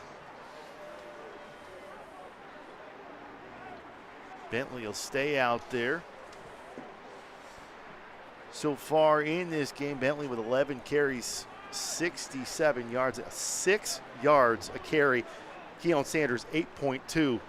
Gotta love those numbers. Yep, those are some good numbers. 2nd down and 9, going right back to the run game. Bentley, and I believe his helmet came off there on the tackle. Now, he says 1st down, but we know it's 3rd down here. I think he was hoping that they were going to call a face mask penalty here. Let's see. Devon Bentley running in there, helmet to helmet right there. I mean, yeah, he grabs it and throws it. I mean, that is a missed call. You cannot grab an opponent's helmet. If it makes contact, if it pops off due to a hit, that's fine. That's fair game. But when you grab it and throw it, that's definitely not allowed. So that'll set up 3rd down and 5 on the missed call there. Up at the 43. It's 6:43 left in the opening half, and I believe we're going to have a timeout. So, listen, this offense, we just had a chance to talk about it, touch on it. 13 carries, 72 yards. Keon Sanders, 649, 8.2. 5.5 for Bentley, 2 touchdowns. How about 3 combined for him? I mean, everything going right. And really, check this out for Schuster. 1, 2, 3, 4, 5 guys involved in the passing game. Yeah, and that's, I mean, given the weather, given the situation in which the game is being played in right now, you got to give him credit. You know, the run is there. You know, there's an opportunity for Lawrence Tech to say, you know what, we're going to go ahead and just run this ball, set our mentality in between the tackles. But they said, you know what, we're going to push this ball downfield. We trust our quarterback. We trust our receivers. And Schuster's playing a heck of a game, distributing the ball to a number of guys. And then Devon Bentley and Keon Sanders are doing the work in between the tackles. Let's keep it going. And, you know, that's what this coaching staff is telling them. Hey, guys, we're hitting on all cylinders. Keep it going. Do not stop. 3rd down and 5 from the 43. Schuster with Sanders back there. Schuster hits his receiver, but just out of his hands. If he catches that, he's picking up the 1st down and some. That's Brendan Searsaw. Usually the sure-handed receiver drops that one. Yeah, you got to give credit to Jalen Ware of playing through the hands there. Searsaw framed that ball perfectly. I mean, picture perfect. But Jalen Ware's hand gets in there and just breaks up the pass there. If he caught that one, he not only gets the 1st down, he might be running for another 6 there. We'll blame that drop on the weather because it is wet out there. It's coming down consistently. Tough for a receiver, even with the gloves. 4th down and 5. They're staying out here. And they got Judson to jump. We haven't seen anything yet, but maybe didn't go over. And it looks like Merchant calls timeout. Yeah. So they were waiting for the flag. All of us were waiting for it. Yeah, definitely looked like he and Croach got over on the other side there. You know, Lawrence Tech there just trying to draw him off sides, trying to pick up a free 5 there. Looks like, to my best ability of guessing there, probably going to have to just go ahead and punt this and flip the field here. So just assessing the play on the field, obviously, listen, we've said the offense, it's an A+. On this defense, you knew that Parker was going to put the ball in the air. He's done so. He's had some success. I'd like to see a little bit more pressure on that defensive line. How about that? Yeah, they're going to – I mean, that's really the key here today. You know your secondary's banged up, and you probably just lost John Webster for the remainder of this game. You know, hopefully he comes back, but just from what it looked like, it looks like he's going to have some ice on that leg here for the rest of this game. So you got to have guys step up in the secondary, but like you said, Dave, at that D-line position, Jake Parker is getting some time to throw. He's getting outside the pocket, and he's putting a lot of trust into his receivers, putting balls up for opportunities. So D-line's got to step up. Linebackers got to flow. So trying to draw them off sides here. I don't know if they're going to snap this, but a lot of confidence on the offense, and they will. Schuster, how about that? The quarterback pooch punt there. Puts it inside the 5. Not only can he throw darts, but the man can punt. And one thing is that's 2 weeks in a row. Tyler Garrett knows how to stay near a punt. That is for sure. That hit right off his head. Talk about the accuracy. That thing might have helped there. You know, hit off his head, hit the brakes, and give him good position there, right around the 11, 10-yard line. So like that call there. But going off that's the one time you're okay with it, right? Yeah. And that's what we said. Even the bounces are going their way, huh? Yeah. It's one of those days here. And, you know, homecoming sometimes brings that energy, right? You're playing for something. It's your homecoming. You want your seniors to have a good day. So, you know, balls are rolling our way, and we're not going to complain about it. 6:31 in the opening half, 35-12. Absolute great first half for Lawrence Tech. How about that? Defense right in the face of Parker there. And we're talking about trying to get some sacks, get some pressure. Derek Agers has had a strong first half. Yeah, he got back there. You know, that's one of those free times those D-line get a free rush. You know, it's the old saying, too good to be true. It's probably too good. You know, you're not getting blocked. You're like, why do I have this free rush? It's because it's a screen pass right there. But like you said, Dave, that pressure, they did that. They ran that play earlier in the first quarter and were able to throw it, complete a first down. That time, they got to him fast enough where they couldn't even get the ball out. Well, that's where you force quarterbacks to make mistakes, right? That'll exactly only help your defense. So 2nd down and 10 at the 11. Parker looking for a receiver. He connects with him over the middle, picking up the first down. So moving the chains one more time are the Eagles and Avant Rowe. He's been their guy in the first half. And that'll put the ball at the 25 on the first down. Clock ticking down near 6 minutes. First and 10, 25 yards. Sticking with that hurry-up offense Three receivers at the top of your screen. Handoff. Nothing going there. That defensive line answering the call one more time. Love what you're seeing there. Obviously, we're not getting the penetration we want, those sacks, but in terms of playing the rush there, they've been strong in this first half. Yeah, like you said, Dave, we want to see some sacks. We want to see them, hurrying the quarterback. But you got to give them credit where credit's due. The run game, they've been doing a great job of closing down gaps and staying in their gaps, not allowing for this running back, Frank, to run around. Francadu in the backfield with Parker. Parker drops back.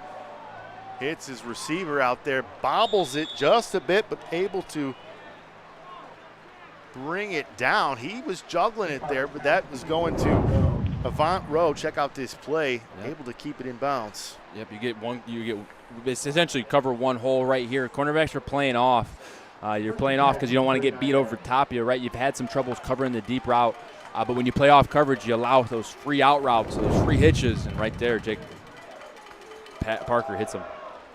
Due on the run, but running into a wall of Blue Devils. Not a lot of room there, under 5 minutes left. It'll set up 2nd down and 10 from the 39. Ball is carried by Francadu.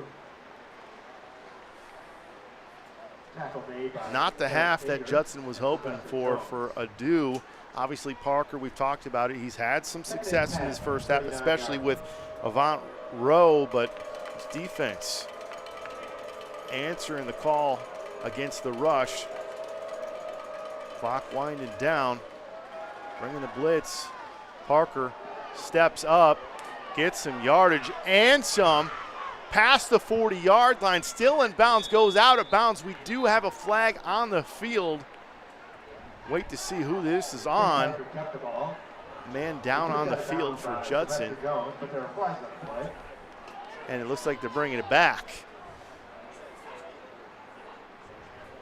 It's in the area of holding. You got to assume that, Yep, there it is. How about that? Negates that big gain for Parker, who's used his legs a couple times. Good job by the defensive line, putting some pressure there, but we'll move it back even more, making it difficult. Bitten by the penalty bug one more time are the Eagles, making it 2nd down and a long 20 yards. But here, 29. This is where, that last drive that Judson scored on, this is an opportunity where the defense needs to build that callus, right? You understood what happened last time. They picked up 26, 27 on 3rd down and 25. It's not 3rd down yet, but here on 2nd down, try to make it harder, apply pressure, brings it from some area, cover your guys hard here. Cannot allow them to convert this. Have another stoppage of play here from the officials, and you have to give them some patience out there. Obviously, there's one official down. I don't think they filled it with somebody out there. So with that injury, and I think it was an issue with ball placement, they'll move it up to the 30, it looks like. Looks around the 30, 29. And it is at the 29, so 2nd down and 20. Two receivers at the top of your screen. Doing the backfield, big block. Parker goes to the air, trying to hit his receiver one more time, but he'll draw a flag. And this one will be moving up for a 1st down. Just a little bit too handsy from the cornerback, it looked like. It's Artesian Kyle's in coverage there, number 22, and he's got to buckle up his chin strap because he's got to understand, hey, they're going to come at me. I'm stepping in for John Webster. You can either view this as a challenge or an obstacle, and right now it's becoming an obstacle. They've had completed a couple passes in Artesian, and then there's a PI right there playing through the receiver a little early. That could go either way. Close official right there throws a yellow hanky. But if you're Artesian Kyle, so you just got to understand, hey, I'm going to have some challenges today. I got to buckle up my chin strap and bring my best game and step up in these big moments. So that moves it up to the 45, 1st and 10. Parker once again goes right back over to his receiver, number 88, Trenton Perry, and he'll move the chains. Perry and Parker have connected a couple times in this first half. That big play moves him up to the 42. Jake Parker does a good job of understanding when that blitz is coming. Last drive, he had a throw where he didn't complete it, but he just had to get rid of it because he saw the pressure. This time, sees those linebackers creep up, sees the rotations of the safety go into the middle of the field, sees it's going to become man-free, meaning nobody in the middle of the field is short. There's a guy deep, and everyone else is playing man coverage. So he finds a short route, completes it, gets the ball out of his hands quickly in time before the rush gets to him. 1st and 10, receiver in motion, 3 at the top of your screen. Going to the running back there, but just too high. Have to think that was a read. He was open, would have picked up about 5 on the play, but sails over his head and makes it 2nd down and 10. And if you're Lawrence Tech here, you want to just try to keep them out of the end zone. You know they're probably not going to have the distance to kick a field goal. They're not a big field goal kicking team. So keep everything in front of you, rally to the football, tackle that football. Today's an emphasis on tackling the football. It's a little wet, players are having trouble keeping it in their stomachs. Go and tackle that football. Do anything you can to get a turnover here and help your team go into half feeling good. 2nd down and 10. 3:12 left in the half. The defense of the Blue Devils trying to get another stop here. Parker drops back, got some time. Pocket dropping, breaking down. He'll move, and on the run, that's picked off. Lawrence Tech, that's Sylvester Jones, the linebacker stepping in front. He's got 1 sack on the season, add another stat, an interception. Great play there. Well, let's go, baby. Talking about stepping up, helping your offense here, getting off the field. You couldn't have asked for a better time to do it here before this second half's winding down. Good job. It's cover 4. Sylvester Jones is responsible for the flat area. He's just going to drop to his hook, trying to look for any work.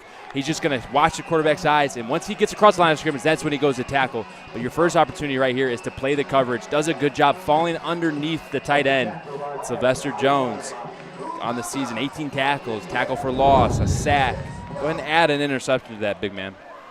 Big play for the Blue Devils here. Big stand on the defense after giving up a couple first downs. Bend, don't break. 1st down and 10 from the 30 for this offense. Absolutely cooking this afternoon. Schuster hits his receiver on the right side. Almost a horse collar tackle. Did not get a call. But that was Brendan Searsaw who had the touchdown the last drive out there. And the clock will keep on moving as he was kept in bounds. Yeah, we'll see it here. And Searsaw, man, he is as good as anyone at catching that ball, turning around, and I mean, you can't touch that area. You can't pull that area, and that's how players get injured. That's how the lower body injuries happen. Terrell Owens had an injury with his lower body where he got horse collared, hence why that rule came into effect. There's a throw, and not quite too sure what happened there. A little bit of miscommunication. Haven't had a lot of things go wrong on offense, but that'll make it 2nd down and 10. So it looked like somebody wasn't in the spot they were supposed to be based off the reaction of the quarterback there. From what I see, I think Jaden Rembert goes to block the corner. I think Tyler Garrett is supposed to do some type of screen. That's what it looked like. Receivers just not on the same page. So 2nd down and 10 with 2:36. It stops the clock. Lawrence Tech putting up 35 spots in this first half. Schuster dropping back, going to go to the air one more time. Hits his receiver. Searsaw, another first down. We said it last week. That's your security blanket, right? A guy you can put in the slot, shifty. He just keeps moving the chains. Moving the chains, chain mover. Guy that obviously has become one of Schuster's most reliable targets. A guy that not only catches the ball, picks up those chains, but moves that ball, picks up those hard yards after contact. Moves it up to the 45. Another first down. 2 minutes. Low snap picked up by Schuster. It's his receiver again. That's Garrett. Just did a great job. That ball not, normally you'll see a guy jump on that ball, keeps the play alive, makes something out of nothing. And we're getting a stoppage of play here. We got a player hurt on the field. One of the cornerbacks there for Judson. That's Jalen Ware, number 1. You don't know for sure, but we talked about the weather. A little bit slippery out there, even on turf, right? We've seen quite a few injuries already in this first half. It's just tough to play like that, so hopefully he is okay. Well, coming up at the half, Lauren Plant talks with Coach Merchant before they head to the locker room. We take a listen to the LTU marching band, catch up with what's been going on around Lawrence Tech. Don't go anywhere. So he gets to his feet. It's looks like number 1 out there. Yep, that's Jalen Ware, who came into the season to the game with 14 tackles, one of their starter at the corner position. So next man up, he'll walk off though under his own power. And Lawrence Tech will pick back up on offense, 2nd down and 4 from the 38. Keon Sanders back in there to the left of Schuster. Let's see if Lawrence Tech takes a page out of Judson's playbook. Number 7 checking in the game for Judson, Dominique Carter, down here on Searsaw at the bottom of your screen. We'll stop this play before it even happens. I think that's a 2-minute warning. So how about this first half, Grant?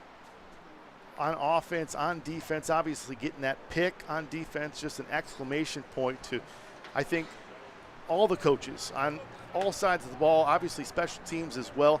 Got to be pretty happy with this effort. Yeah, really good effort so far. You you've had 6 drives, 5 of those have been touchdowns. You have Judson, they've had 2 punts, they've had 2 touchdowns, and Sylvester Jones comes over the interception on that 5th drive for Judson's offense. So, there's some things there that, you talk to Coach Merchant, we talk to Coach Merchant every week, and there's always things to work on, there's things to improve on, and then there's things where he talks to his players about that they did well, right? Right now, offense is playing well. I thought that, coming in today, they were going to have a big game, put the pressure on Judson. They've done that.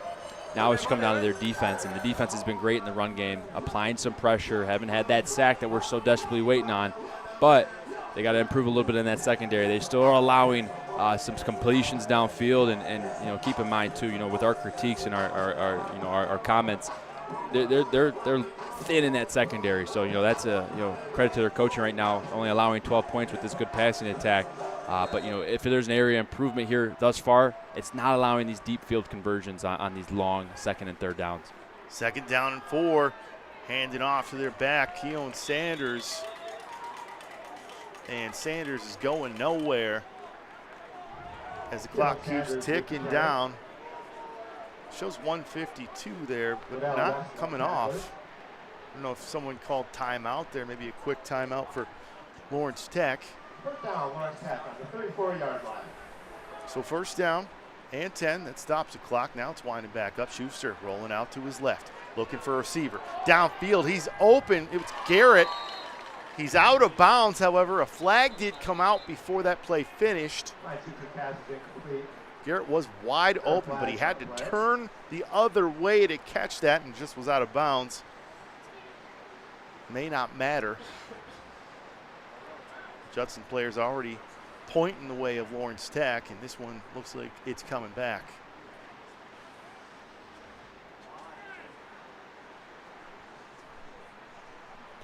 I'm not sure what that one was. Yeah. But, that's the 2nd play. They ran that where they wheeled Tyler Garrett. Let's check it out here. So Schuster winds, goes over to his left, trying to hit a receiver. I didn't see anything on the play. It's in the area of the receivers. On to the next.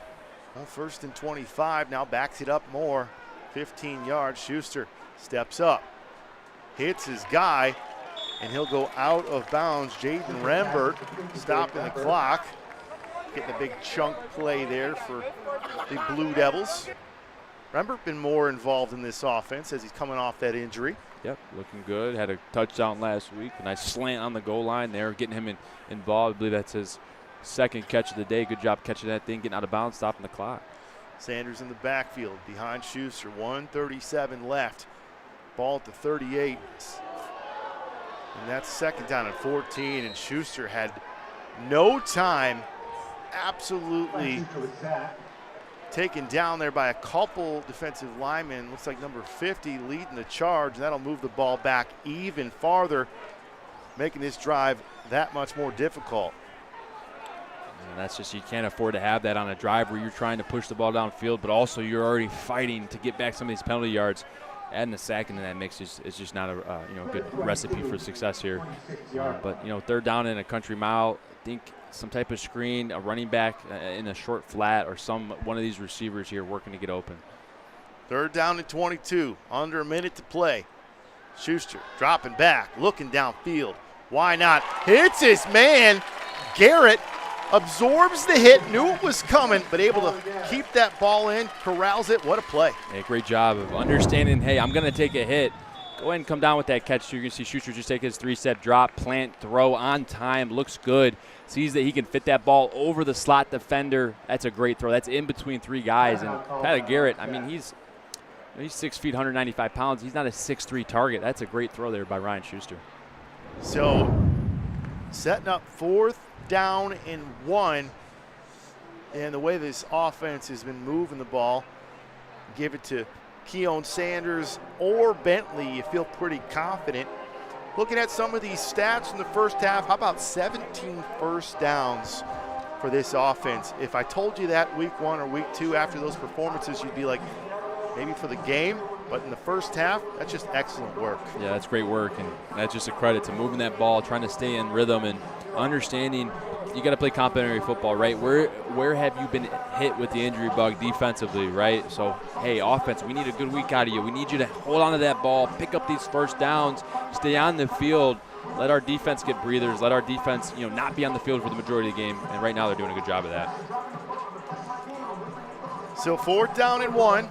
Looks like Keon Sanders is going to be the back in there behind Schuster. 36 seconds left. No timeouts left for LTU, and Schuster will just take it up the gut there. Good push by this offensive line. The first down stops the clock with 32.8 seconds left. Good job by that offensive line.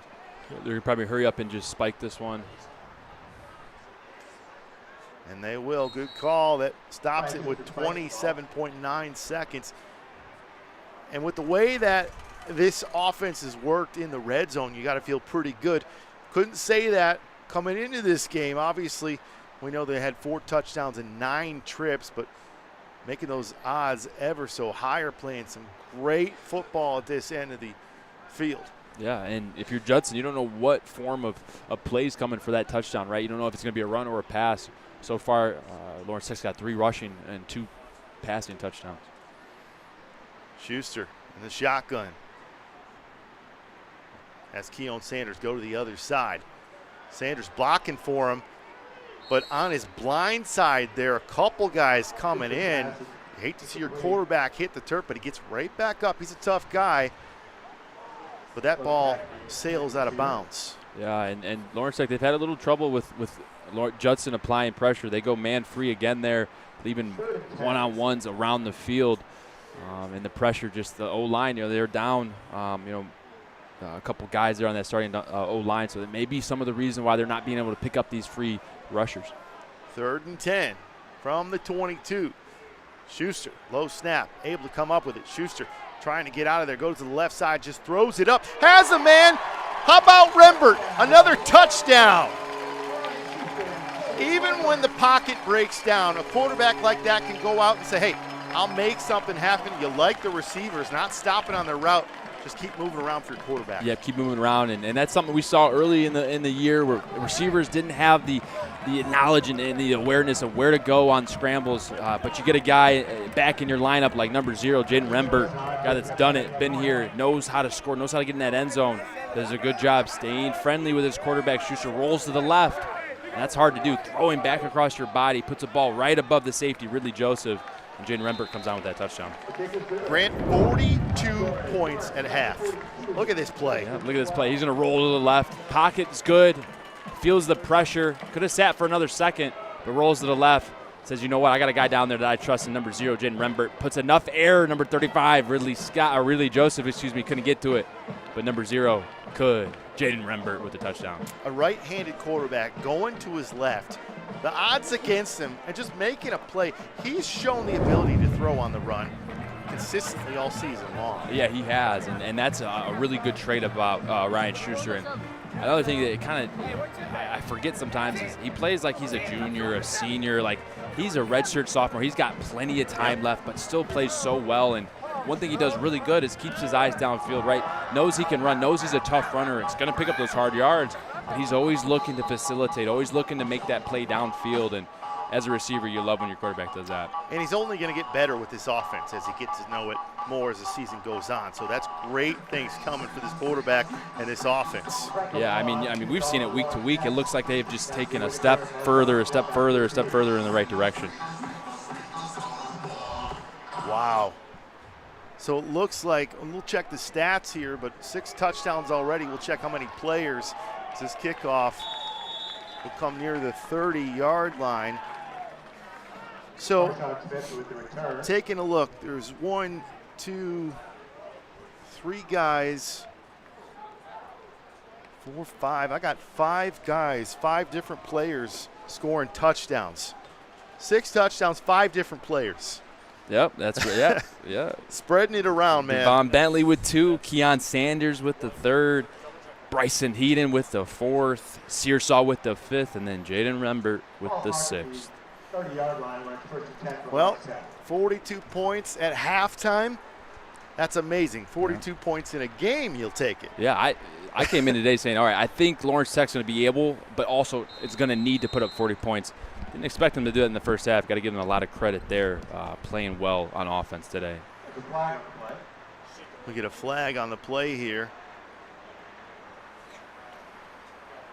You know, we'll hear from Coach Merchant at halftime, and I'm excited for that interview because, listen, never too high, never too low. And you like that about him as a coach, but maybe he'll crack a smile. If I was a betting man, I'm going to say no. I'm going to say he's going to go in there and he's going to have that focused mindset. He's probably going to point out 1 or 2 things that they did wrong that they need to fix. But that's what you want in a coach, right? You want a coach that is always trying to push you, challenge you to get better, regardless of what that score says. Never met a coach that saw a perfect half, right? No, never. There's a run just ending this half here for Judson. So as the clock ticks down and approaches 0 here at the end of the half, Lawrence Tech with a commanding lead. How about up 42-12? Everything going their way right now. Grant, this offense, this defense, special teams, we've seen it, and a couple turnovers from the defense. The only thing missing in that checkbox. How about a sack in the second half, man? Yep, that's what we need, and they're going to have the opportunity to do it. Judson is a passing first team, down 12-42. They're going to have to come out and throw that ball. I want to see, can Lawrence Tech manufacture a 4-man rush that allows one of those guys to get back there and get a sack. And then on offense, listen, if you keep scoring like this too, a team that doesn't have a lot of depth, maybe you get some of those backups in here, right? Take some of those key players off the field. That's a coach's dream when you get that opportunity. And by the way this is going, you might get that chance. Yeah, absolutely. Being able to get some of those players that play all these reps, get them a break, but allow those younger players to get more reps. Well, we wanted to hear from Coach Merchant. Lauren Plant is down on the field with him. Take it away, Lauren. All right, Coach. 42 points in the first half, scored by 5 different players. So 6 touchdowns, 5 different players. Your assessment of what we've seen so far? Yeah, offensively, I'm happy with how we kind of continued what we were doing last week, except we finished drives with points instead of turnovers. That was obviously a huge point of emphasis after last week. So love that we took the ball, went right down and scored. Defense got us the ball. We're up 14-0. That's huge momentum. We got to clean some things up in the secondary. We can't be giving up easy touchdowns or easy long passes. Got to find a way to get a pass rush. I mean, quarterback's got all day to throw back there. But no, it's a good effort. I don't think we had any turnovers.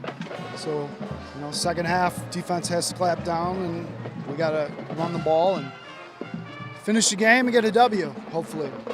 This is kind of a critical time for you to go in and talk to this team because these are expectations. When you're playing a team, you want to be executing on all facets of the game. If you can, obviously correct the ones that you can. What are you going to say to them in there? Yeah, I mean, we got to handle our success, and we got to play like it's 0-0. Just because you're up by 30 doesn't mean anything. We got to be up by 30. We got to be up by 1 at the end of the game. So, we're in the driver's seat, but that doesn't mean anything until we finish the game. So finish is the word of the week. We need to finish the third quarter and then finish the fourth and finish the game, and that's what we got to do. All right, Coach. Thank you. Appreciate it. So that's Coach Merchant, and I will tell you this, there will be no raining on this Blue Devils parade.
how great the outdoors can be with the tracks from your Metro Detroit Chevy dealers.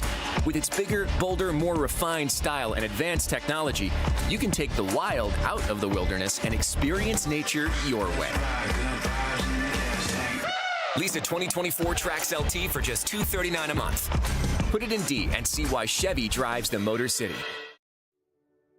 At Michigan First Mortgage, we believe a home is more than just four walls. It's endless possibilities, where relationships are strengthened and next steps are taken. It's a place to call your very own, where you can create new traditions and welcome family with open arms. And at Michigan First, it's at the heart of everything we do. Let us help you discover the possibilities of home.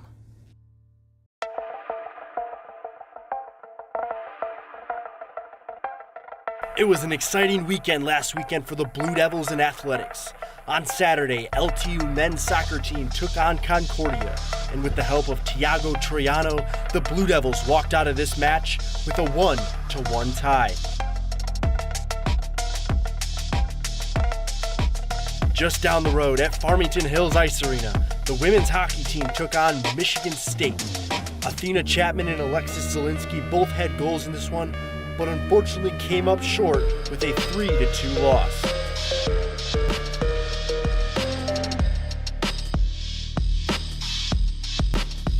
And to cap off the weekend, the women's soccer team won in blowout fashion.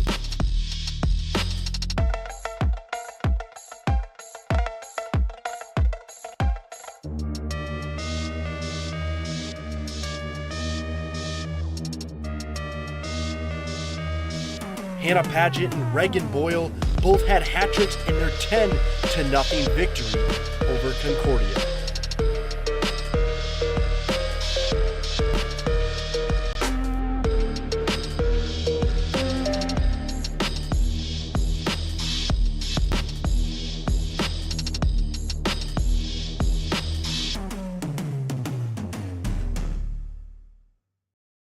With eyes raised above what is, there is a view of what could be. Beyond all known horizons are visions of an unformed future, brimming with curiosity that can change everything. When looking for the technology and tools that will turn your curiosity into magic, look no further. Lawrence Technological University. Be curious. Make magic.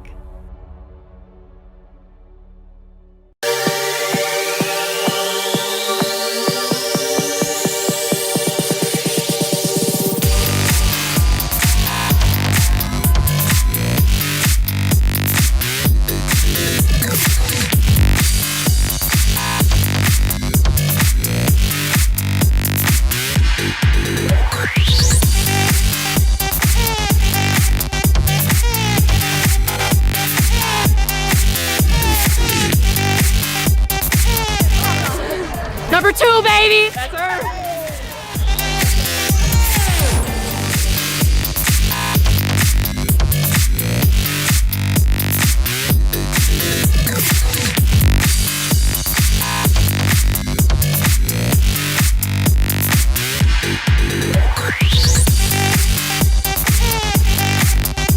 Did I get a touchdown?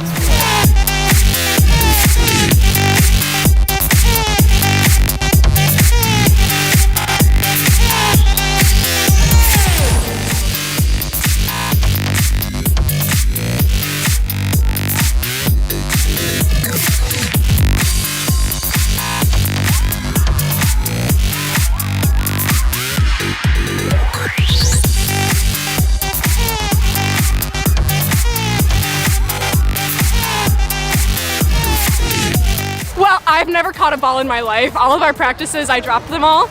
I'm just really happy that we came back from 0 to 20 and we smashed them. That's all I gotta say. Game ball to the captain. Woo!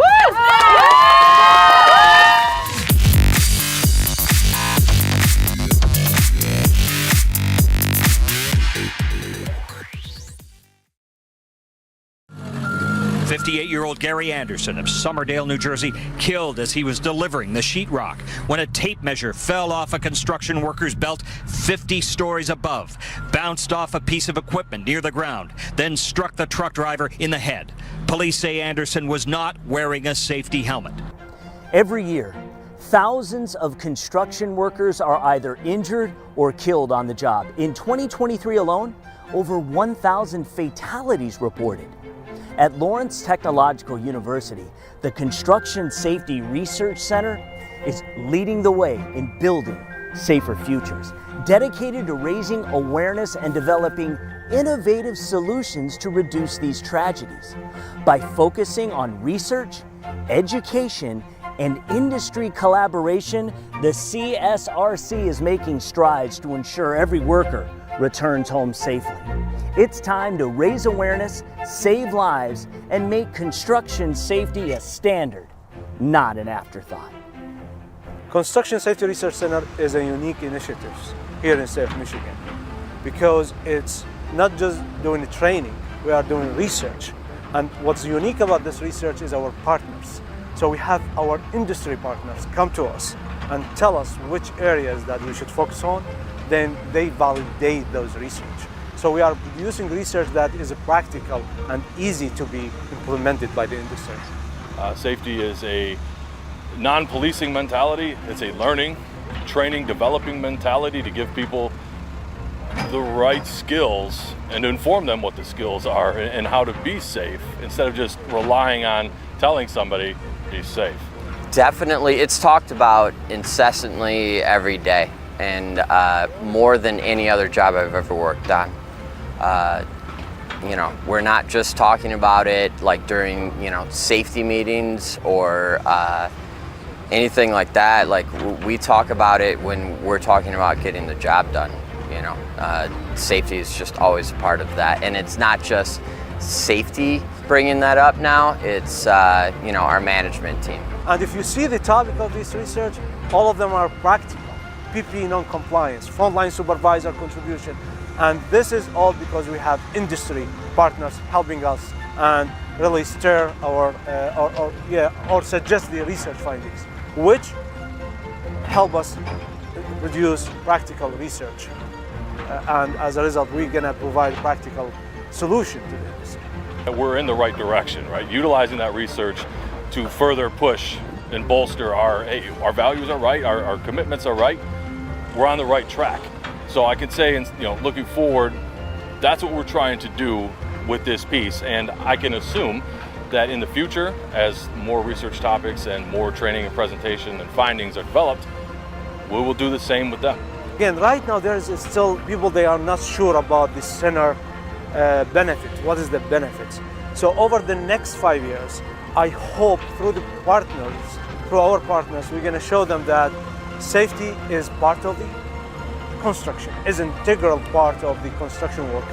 And in order for us to improve the overall site safety, we need to work as academia, we need to work with the industry.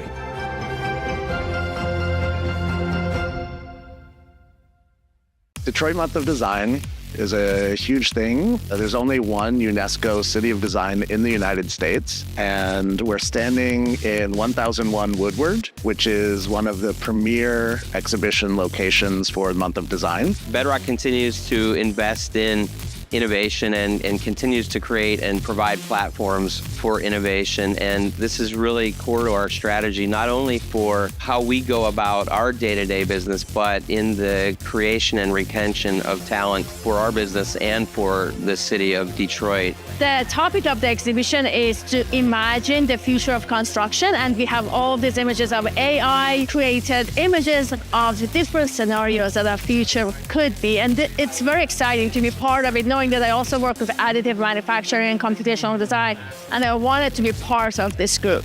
I've always admired and been inspired by Carl and his visionary thinking, and so any opportunity that I get from an invitation from him to come and inspire his students, I always look forward to that. I tend to be more on the side of industrialized construction. How do we manufacture our spaces in ways that they can be mass produced, in ways that they can be produced more safely and more efficiently off-site, and learn from, manufacturing like the automotive industry here. That's a pretty bold statement. There's a lot that goes into that, but I think that the use of mobile robots on site potentially kind of complicates a lot of things we do on site, and kind of, I think, incorrectly attempts to replicate how humans work on site instead of holistically rethinking how machines, technology, and automation can be used to change the process overall.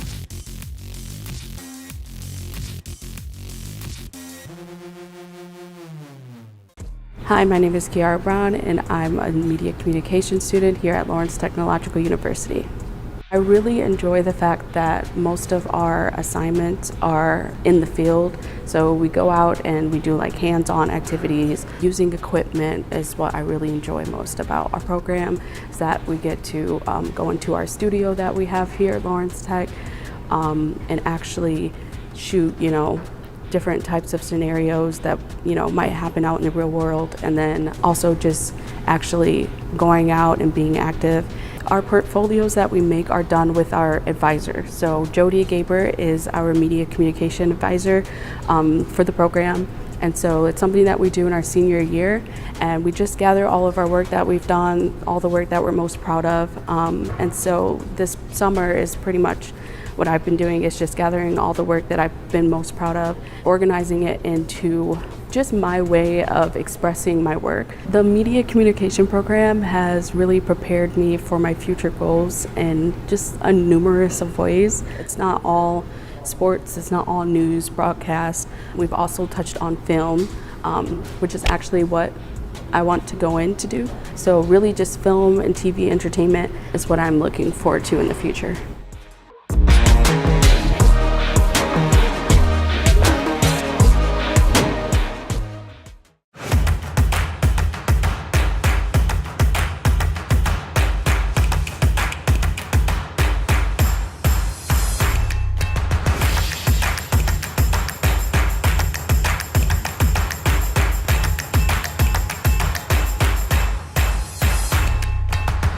Because every athlete deserves to be treated like a pro. Henry Ford Sports Medicine.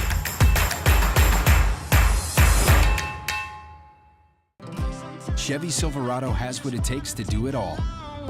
With a TurboMax engine and a 13.4-inch diagonal touchscreen. Any truck can help you make a living. This one helps you build a life. Chevy Silverado. Or GM employees with a current eligible lease can get this Silverado for $299 a month. Chevy drives the Motor City. Visit ChevyDetroit.com.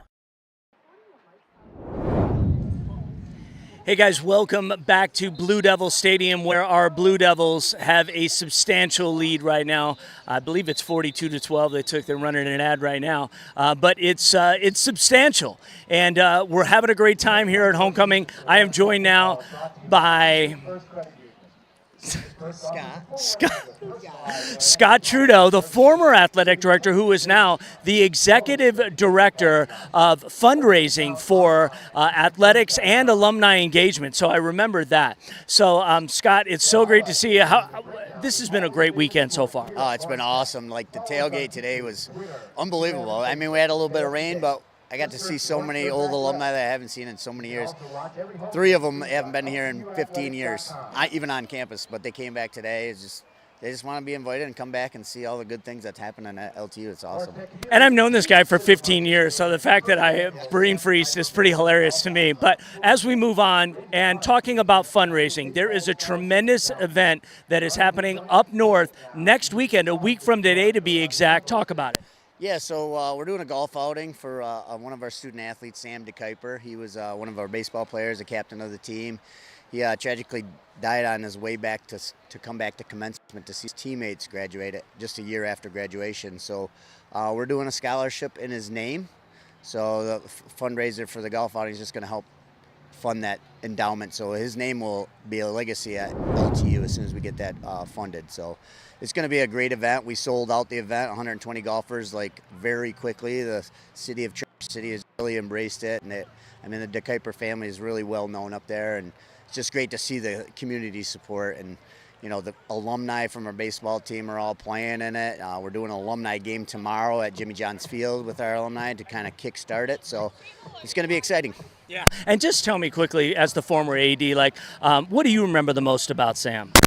Just a great kid, a great leader, right? He's the captain of the team for a reason. Kids respected him. Just a good kid. He worked in the office of the dean of students, and just a good kid. One of those kids where you meet him the first time, this is a good man of character, and he was doing great things. And it's sad that he left this earth a little too soon, but hopefully we can keep his name living on with an endowed scholarship here at LTU. Yeah, and lastly, so if maybe they can't get involved golfing, how can people donate to this cause? Yeah, they can just go to the Sam DeKuyper Memorial Scholarship. Just Google it; it'll pop right up. They can donate right to the cause, and there's a running track on there until we get to $25,000, and then it will be endowed forever. And we plan on keep doing fundraisers and try to get things going. But yeah, any and all help would be appreciated. Scott Trudell, thank you. I am Lauren Plant, I think, and the score is 42-12. Back to you guys. Appreciate that, Lauren.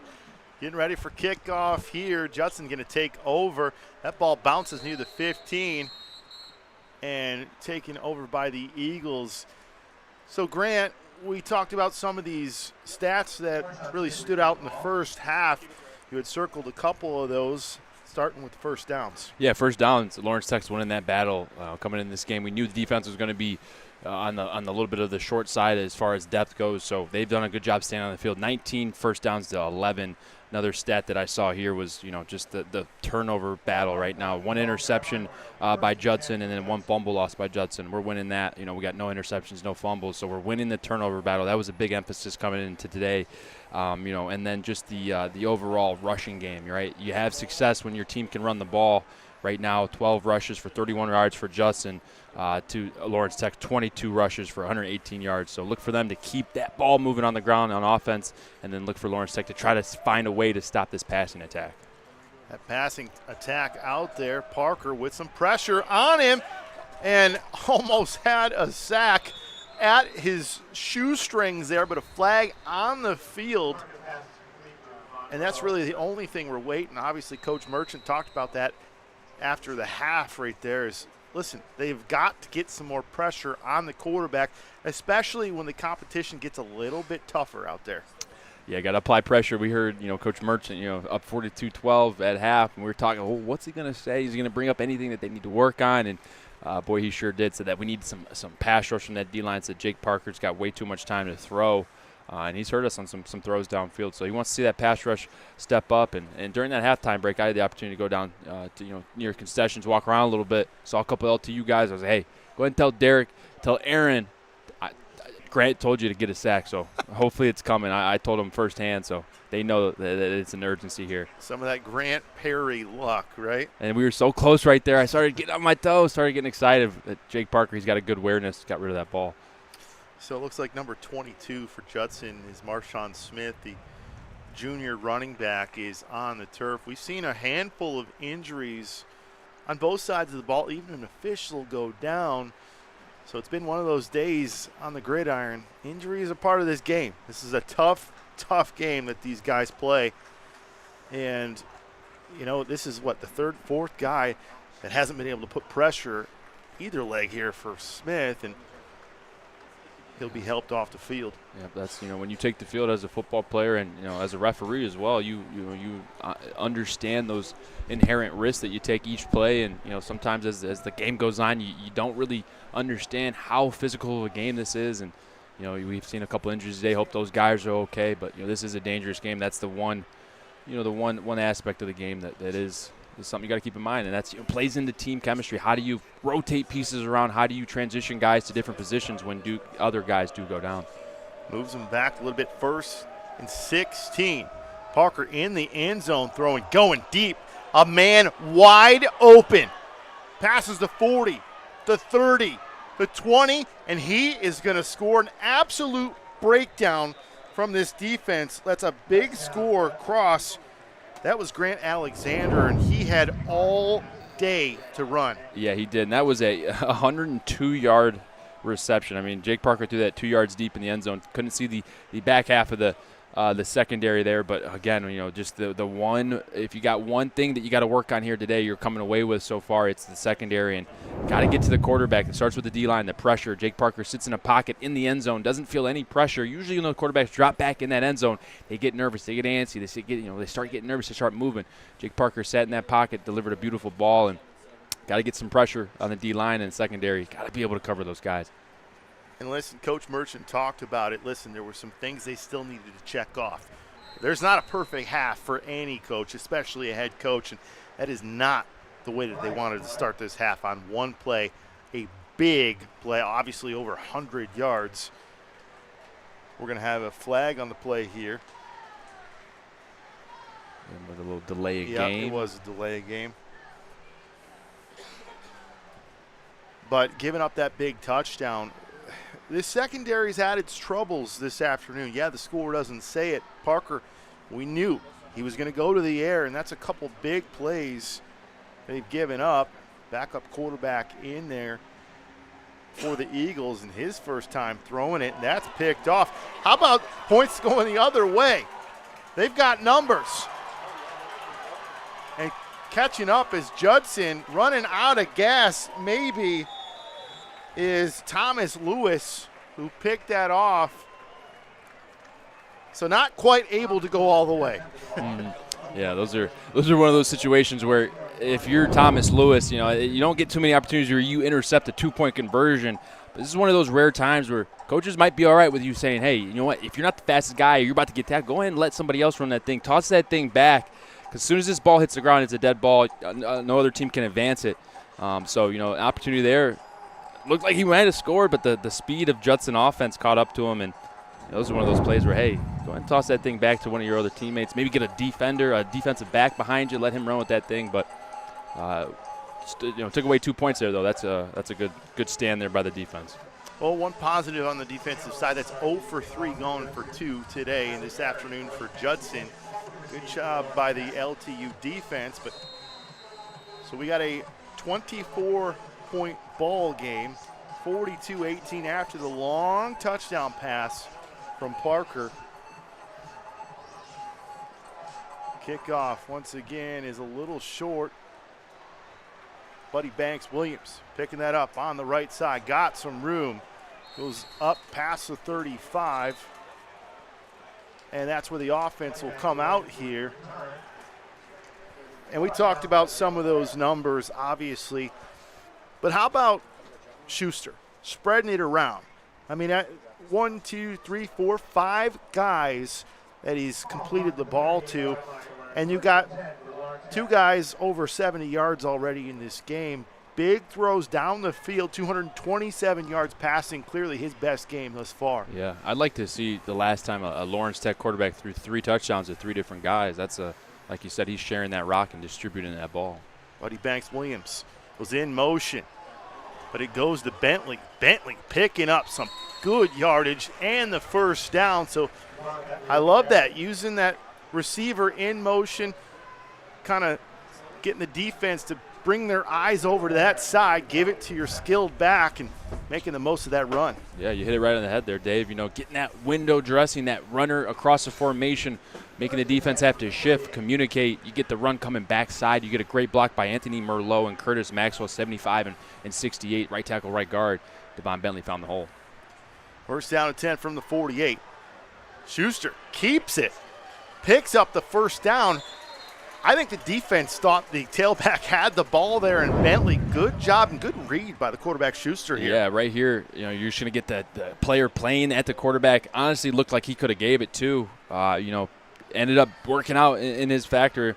It might have been the pull, threw off 89 right there, but good job of making it right, getting around the edge, and making this a second down and very manageable here. So second down and 2, another chunk yard play, 8 on the play. At the 40, this offense moving the ball once again. Blocker in motion there. There's Bentley. Can't be brought down. Keeps moving. First down and some. Just play after play, whether it's Keon Sanders or Bentley, just moving the sticks one more time. Yeah, and they brought in number 9, Bryson Heaton. He's done a great job at the fullback position right there. Just finished a guy on his back about 9 yards downfield, and he's bringing a mentality and a mindset to this backfield that's allowing these running backs to find lanes and find holes. He's doing a good job paving the way. Bentley stays out there. Bentley, another carry up the middle, picking up a couple yards. And you have to think, with a lead like this, they're going to protect that. You're going to see a lot more of those carries, right? Rely on those two backs, that two-headed monster with Keon Sanders and Devon Bentley. Yeah, and, with Judson's ability to score quickly, as you saw that 102-yard reception to start the half, Coach Merchant's definitely talking to his offensive coordinator, Old Chuck, saying, hey, let's own the ground game. Let's eat up the clock. Let's take the time. And this is the time where snap the ball at 5 seconds left. You don't hate it. There's a throw, hitting the receiver in the flat, and an easy touchdown. Nobody touched the receiver out there. Another score for Lawrence Tech. How about that? The second of the game for Brendan Searsaw. Have a day, Brendan Searsaw and Schuster and company. This Lawrence Tech's offense is flowing right now, and they're making it look easy. And right there, Searsaw catches the ball, and as he does so well, understanding what shoulder to turn upfield with, turns outside, does a good job, gets down the field. I think Jaden Rembert had a block downfield to free him up, give him a lane. And the lack of effort there on Judson's defensive side there, just couldn't get to the ball, and Searsaw made him pay. Hold is down for the PAT, and it is up and good. But how about Searsaw on this play? After a big performance last week, taking a look at this replay, Searsaw gets this ball, gets by the corner, just had nothing but end zone ahead of him, Grant. Yep, nothing but end zone. Jaden Rembert out there blocking, and that's a credit, to those receivers and Coach Merchant saying that, a lot of these plays that we had last week, these runs by Devon Bentley where he's breaking through, getting to the second, third level, wouldn't have been possible without the effort of the receivers blocking downfield. No. So last week, Brendan Searsaw, 7 catches, 143 yards. This week, 4 catches, 105 yards, 2 touchdowns. That's somebody that, as a quarterback, you can go to him, sure-handed receiver, back-to-back big-time performance. Yeah, we're going to have to do some research here historically-wise, statistic-wise. Lawrence Tech is doing some things on offense that we haven't seen in a while. That's now 3. We said Schuster's got 3 touchdown passes, 3 different receivers. Searsaw's back-to-back 100-yard games. There's some things here we got to check and see if, there might be some firsts for this Lawrence Tech team. And so efficient. A quarterback that coming into the game only 49.5% percentage-wise. Want to get that up a little bit. 14 of 19, 75%, 256 yards and 4 scores. That's efficient offense. Absolutely. And when he's throwing the ball and when you see it approach the receiver, a good accuracy indication is what shoulders it land on. He's putting the ball on the right shoulder, and it looks good so far here today. Well, the College of Architecture and Design at LTU prepares students to become architects and designers who can address 21st century challenges through critical thinking and creative problem solving. Check all programs at ltu.edu. So that defense getting another opportunity to come out here after giving up that big score. Looking for a little bit of redemption, Grant. Yep, gotta come out here. You just gave up probably the longest play that you'll give up all season, 102 yards. Go in the books as a 100-yard reception, but here you got to buckle up, especially number 22 Artesian Kyle's got to strap up, understand that it's probably going to be coming to my way sometime soon. There's a pitch to Adu, and LTU read that perfectly. Another big tackle. That one, Sylvester Jones, absolutely spearing the running back there. Read it all the way. Read it all the way. Set up there by Aaron Mitchell. That end contained the play, didn't give the running back Frank Adu anywhere to go, allowed Sylvester Jones to play fast to the ball and let the rest of the Lawrence Tech Blue Devils rally to the tackle. So loss of 5 on the play there. 2nd down and 15 from the 20. Parker goes to his receiver. A little bit of miscommunication on that right side. Yep, it looks like the receiver's running a go route. Understands it's man coverage. Jake Parker sees the pressure, feels the pressure, puts it on his back shoulder. Receiver doesn't get his eyes back in time, and that's just an incomplete pass. So just like that, 3rd down and 15. You blink, and it's 3rd down. This will be big for this defense confidence if they can get a 3 and out. This is where they've struggled the most so far today, as these 3rd and 15s, 3rd and 20s. They've given up 2 to 3 conversions on 3rd and 20 plus today. Parker tosses it up. Just a jump ball, picked off Mackenzie Alibra, going all the way past the 10, the 5, and inside around the 2-yard line. That is how you redeem yourself on defense. We do have some flags at the end of the play, but that's after the fact. Yeah, after the fact, that's going to bump it up another 2 yards just because they're so close to the end zone there. They're going to get Judson with a personal foul, late hit out of bounds. And just watch this. This is grown man football. Watch Mackenzie Alibra right here, 6'2", 198-pound senior corner on homecoming say, you know what, I'm sick of all the hate. We're going to go ahead and start playing some defense in the secondary. Watch him rise up against the receiver, Avant Rowe, and just say, you know what, this is mine. Thank you very much. Convoy, let's roll. And out they go. What a play. And talk about playing complementary football. The field position in which they get these turnovers and these plays has put them in scoring position immediately.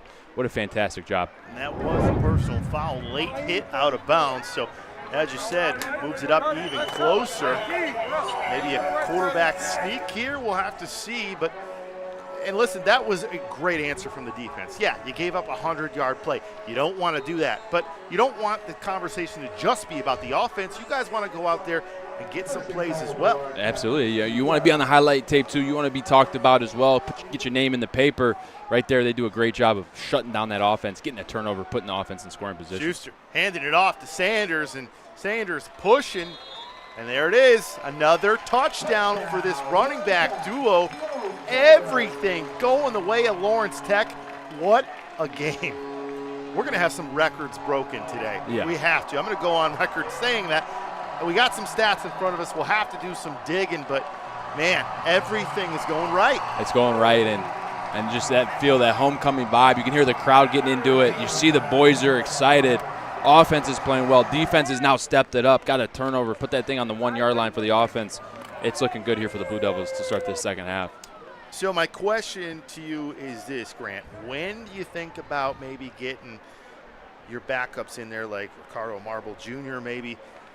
Obviously, you don't want anything to happen to your starters up this big, or is it, no, we want to keep things going. We want to keep the gas down. That's a fair question. Now, you look at the score, right? It's 55-18. You know, you're up 37 points. You know, that's a decent lead. I'd expect maybe 1-2 more series. If how this second half has started, if they can get another stop, if offense goes and scores on that same drive, I think that maybe one more after that, one more drive. Maybe I'm going to put the limit at 2 drives if we score twice.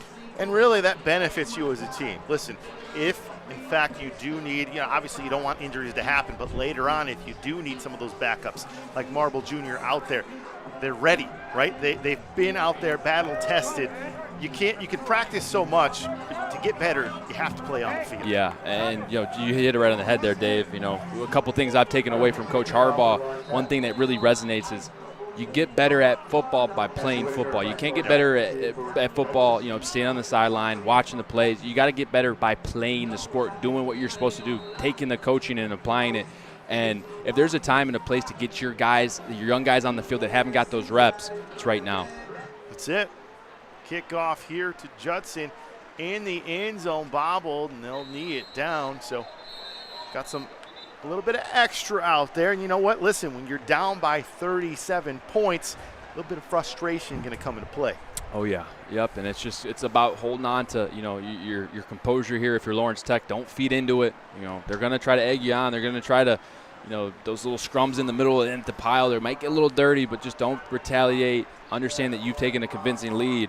Go ahead and just keep adding on to that. Nothing's worse than when you are down, you're trying to egg on another player, and they just don't even pay you mind. They just are, you know what, hey, we're in the driver's seat. We're driving.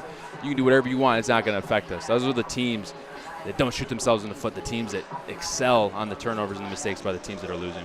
Turn the other cheek and look over at the scoreboard, right? Absolutely. 1st and 10 from the 25. This defense coming off an interception. A little bit of trickery there. But Lawrence Tech up to the task. Another great play by this secondary here of the Lawrence Tech Blue Devils. Ronald Lackey right there, does a fantastic job triggering.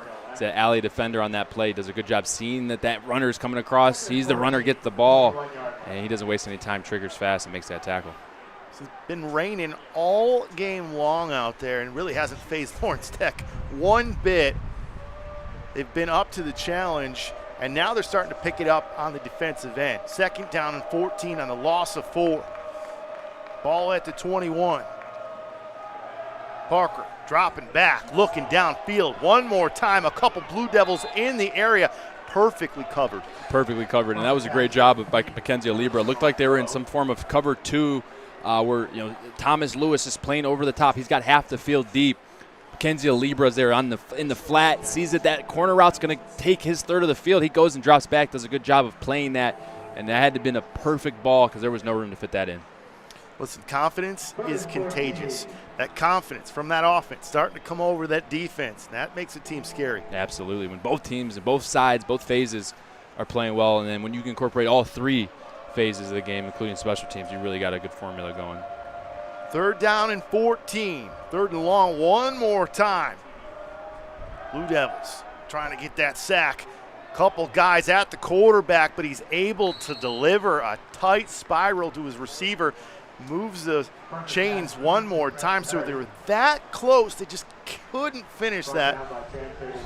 And once again, the Eagles keeping this drive alive. Yeah, Jake Parker stepping up in the pocket under pressure, delivers a good ball right to his receiver right there.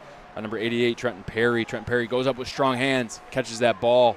And you'd like to see Mackenzie Libra do what he did on that interception. You go attack that ball. Forget about the defender. Don't worry about where he's at. Just go put your hand on that football, get in the way, trying to make that catch. So 1st down and 10 at the 35. After the first down, 9:26 left in this 3rd quarter, 56-18.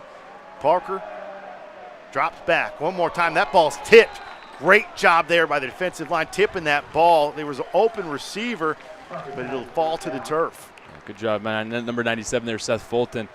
The 6', 306-pound sophomore with the deflection. That's another thing we haven't seen, quite frankly, through the first 4 weeks is batted balls from the D-line, right? Incorporating a way to affect the offense from your position. And batted balls are a huge part of the game, and good to see them get a PBU from the defensive line position right there. PBU meaning pass breakup, if you don't know that one. Learn something every week, Grant. 2nd down and 10 from the 35. Parker one more time. There's some pressure, but he lofts it up, has a receiver. Look at that interception. Oh, baby, that was beautiful. Over the shoulder and passing the 50, down to the 40. And how about that? Mr. Artesian Kyles with a beautiful over-the-shoulder interception. I mean, just watch this. I mean, it looked like Spider-Man went up and snatched this out of the air. It looked like it got just taken down from the air. Look at the reporter coming in. Look at Kyle, the corner, coming in. Thank you very much. Catches it beautifully and then turns upfield. And that's how you respond. You've been getting, you stepped in for John Webster. He goes down. You let up a couple passes there in the first half. How do you respond? That's how do you respond? You come back with a great interception right there and get your team the ball back.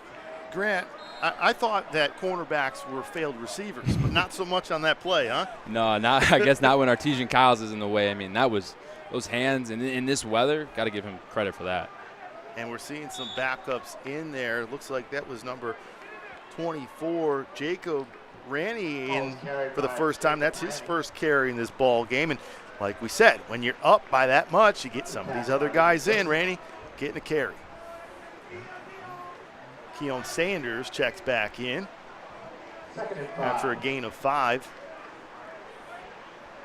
Nick Robinette, number 2 to the bottom of your screen. Number 17, Tyler Garrett at receiver as well to the top of the screen. Schuster in the shotgun, hands off to Keon Sanders. Sanders goes full speed ahead. Can't bring that man down, still going. Oh, man. Well, he didn't miss a day in the gym doing his squats this week. No, he didn't. And you can tell when the defense is slow to get up off the ground, you can tell you're affecting them. And just look at this run. 1 broken tackle, 2 broken tackles. Make it 3, 4, 5, 6, still going, 7. Just carrying about 3/4 of the Judson defense right there. And that's just goes to show what kind of commitment, what kind of pride Keon Sanders takes in running that football. So that'll set up another first down. Ball at the 28. Looks like Ranny's in there again. That ball's on the turf. Able to get back on top of it, but you know, you get some playing time, you try to make something happen, and maybe took his eye off the ball there, Grant. Yeah, and that's what you get your backups in, and there's going to be a little bit of a drop-off in the ability, and right there, and that's on Rainey right there. He tried to take it in with his arms. You want to let the quarterback, you want to have a nice wide pocket. You want to let the quarterback put it in your belly. Rainey tries to kind of grab it early with his hands. That's where you see the fumbles come into play. You want to let the quarterback drive it into your belly. You fall over the ball, and then bring it into the tuck. Keon Sanders will check back in. You know, that's something we haven't talked about. How sure-handed these backs have been for LTU. Yeah, it really hasn't been any fumble issues from the backs. I mean, they've been a fantastic job catching the ball as well out of the backfield. They've been doing a good job of that. Sanders gets that ball. Lots of room on the right side. He might take it over down to the 10, inside the 5, gets in, reaches over. Do we have a score? Touchdown, Lawrence Tech. Now, there is a flag on the field, so we'll have to see, but that is on Judson. What a run. I mean, this team has just been cashing in. You think they're down. Nope, they keep on going. Another touchdown for this backfield, Grant. Yeah, I mean, they're just doing a fantastic job. Got to credit Anthony Merlot, the right tackle on this play. Believe he's the one that was involved in the penalty, not the cause of it. But the cause of it was because he was whooping the defensive ends behind. I mean, he drove him off the ball for about 10 yards, got good position again, and then tried to put him on his back. The defensive end then retaliated. That's what I saw. Stripes might not call it that way, but we'll see here. Now watch this replay and just watch as the ball goes. They're moving. You're going to see Merlot down here eventually just grinding. There he is right there, whooping 90, pushing him back. Behind the play, still working hard. You see Keon Sanders' ability to then get head up on a defender, get to a soft shoulder, make him miss. And then Nick Robinette, number 2, blocking downfield as a receiver, doing a fantastic job. And then Keon Sanders, you know he wants to score, so he extends that ball across the goal line, puts it in for the Lawrence Tech Blue Devils. Yeah, we had a personal foul on Judson, so that touchdown is good. But feeling like that was declined. Yeah, first down. Okay, so it was offsetting penalties there. So we appreciate the crew with some clarification there. But, hey, it sounded like LeBron James. You're like, how much did they score? Not 1, not 2, right? Make it 9 touchdowns on the afternoon. That was not on my bingo card. I knew they needed to score points, but, man, they're doing it in a really good fashion here. Another penalty flag out there post-play. So getting a little bit chippy, and you probably think it's on that other side. A little bit of frustration building up. We talked about it. Starting to come out. All smiles on the Lawrence Tech sideline. Yep, good to see that. You know, the boys are happy. Boys are playing well. A lot to be proud of today. This second half has been really good so far as well. I mean, really, the start of the second half here has been really one of their best starts besides that long touchdown we saw. They've been doing a fantastic job. Takeaways, offense scoring, field position battle. The second half, besides that long 102-yard touchdown, they've been looking really good so far. Yeah, absolutely doing it on all sides of the ball. We talked about the defense starting to make some big plays as well. Special teams has been real sound this afternoon. I mean, kicking game, which has struggled a bit this season, hasn't even had to come out here.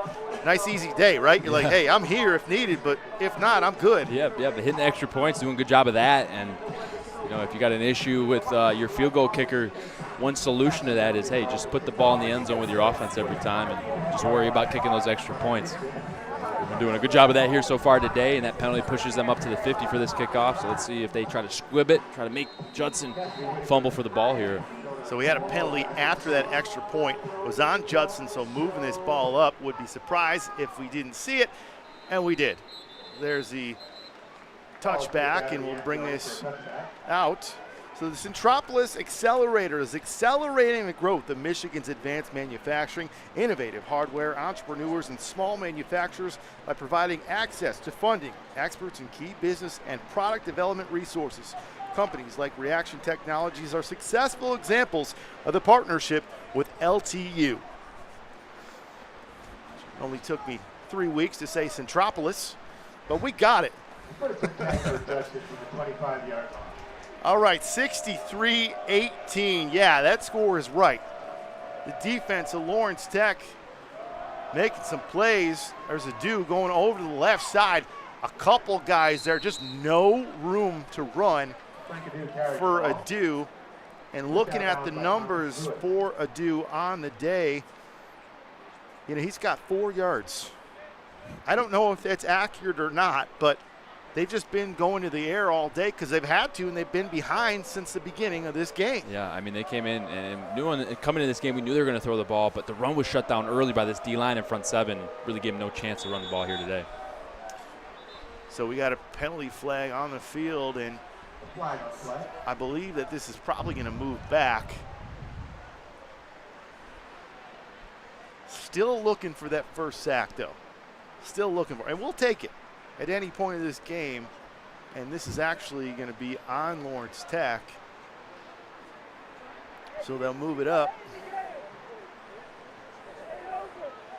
And you know that coaching staff is saying, hey, keep it clean out there. Keep playing strong football, especially on this side, man. You got some momentum. Let's keep it going. Absolutely. This is where you don't want to see your team, fall into those shooting yourself in the foot type of moments. So avoid the penalties, play clean football, and close this game out. Parker still out there, hands it off. Not a lot of room out there. Nice tackle from Thomas Lewis, who's had a nice game this afternoon for the Blue Devils. And looks like they've gone ahead and tapped out Brody Schneider, brought in Samuel Trabel-Weir at the middle backer position, number 45. And if there's a guy that could use a breather, it's Brody Schneider. Yeah, I think he's earned it, right? Yeah. One broken hand later, 50 tackles later. He's been doing well so far to start this season. Yeah, you can't afford to lose him. Low snap, Parker able to come up with it. There's some pressure. Parker rolls out, goes downfield. I believe that hit the turf.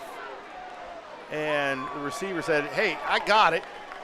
Of course he's going to say that, but that did hit the turf. Let's take a look at this replay, Grant. Yeah, and Jake Parker, he's just going to drop back. Lawrence Tech's running to cover four guys deep, so he's got to maneuver, kind of find an area to fit this ball in the zone. And then Mario Combs, number 80, was working down the middle, ended up turning around, trying to work back towards the quarterback, did the right thing, just couldn't find the time or the space to get under that ball. It's like an NBA player when he's called for a foul. Me? Yeah. Yeah, when that ball is, someone on the ground or in your arms as a receiver, you're going to say it's a catch all day, every day. So 5:39, that stops the clock in the third. 63-18, Lawrence Tech, second down and 10. Parker going to the air one more time. A little bit high there. The receiver unable to bring it down. Tried to tiptoe on the sidelines, just a little bit high of that pass from Parker. Yeah, intended for Grant Alexander, who's had a good day today. That ball, I think, just got a little too much air, came out the hand a little too hot out of Jake Parker there, and just didn't give him enough space to get a toe down on the sideline. So Parker started out hot, but now 13 for 30 at 43%. You just don't see many games like that from him, but he struggled a bit out there. Had some good moments, but Lawrence Tech stepping it up on defense here. Third down and 10. Parker still in the shotgun. Quick release, hits his receiver, but have to think a little bit wet out there.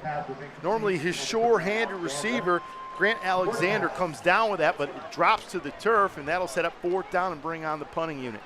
Yeah, right there they get a cover zero look, so you got to get the ball out quick if you're a quarterback. Finds a matchup he likes. That's Grant Alexander, number 0, going against Artesian Kyles. Puts the ball a little bit behind Grant Alexander. Just not able to come up with it.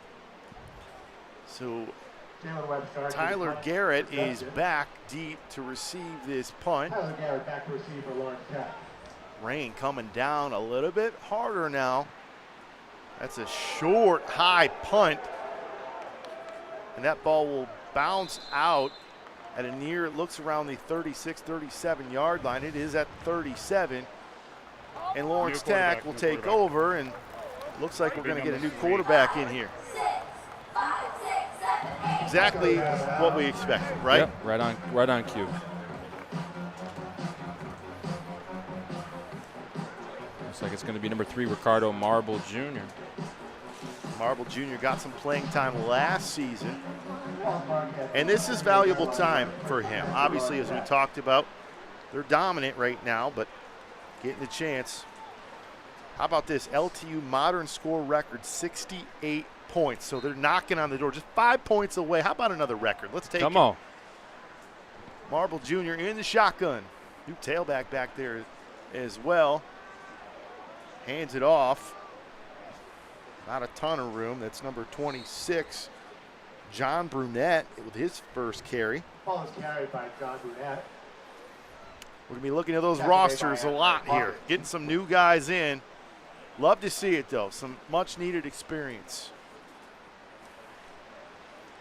So 63-18, 4:55 left in this third quarter. A lot of time for these substitutions to come in here and get some valuable playing time. And with the weather not so good as well, so a couple different tests, and you get to see how these guys stand out. Yeah, good wet ball drill here for the rest of this second half, that's for sure. Get these guys the opportunity to see what it's like to touch that football when it's wet, carry it. Got to have a little extra emphasis on protecting that football when it's wet. Brunette one more time takes that carry up the gut. Not a ton of room. That'll set up a 3rd down and 3. Picks up 3 yards on the rush. John Brunette with the carry. Clock still ticking down here. Ball at the 45. And I'd be surprised if you see many passes the rest of this game. Obviously up this big. Just going to use that run game. If you get the first down, great. If you don't, just keep taking some clock off. Yep. They're going to be in 4-minute mode the rest of this game. 4-minute mode being just, hey, we got the lead, we got the control. Probably not going to throw it like you said there, Dave. Just run the ball, try to pick up as many first downs as we can, and just close this game out in a strong fashion. So 3rd down and 3.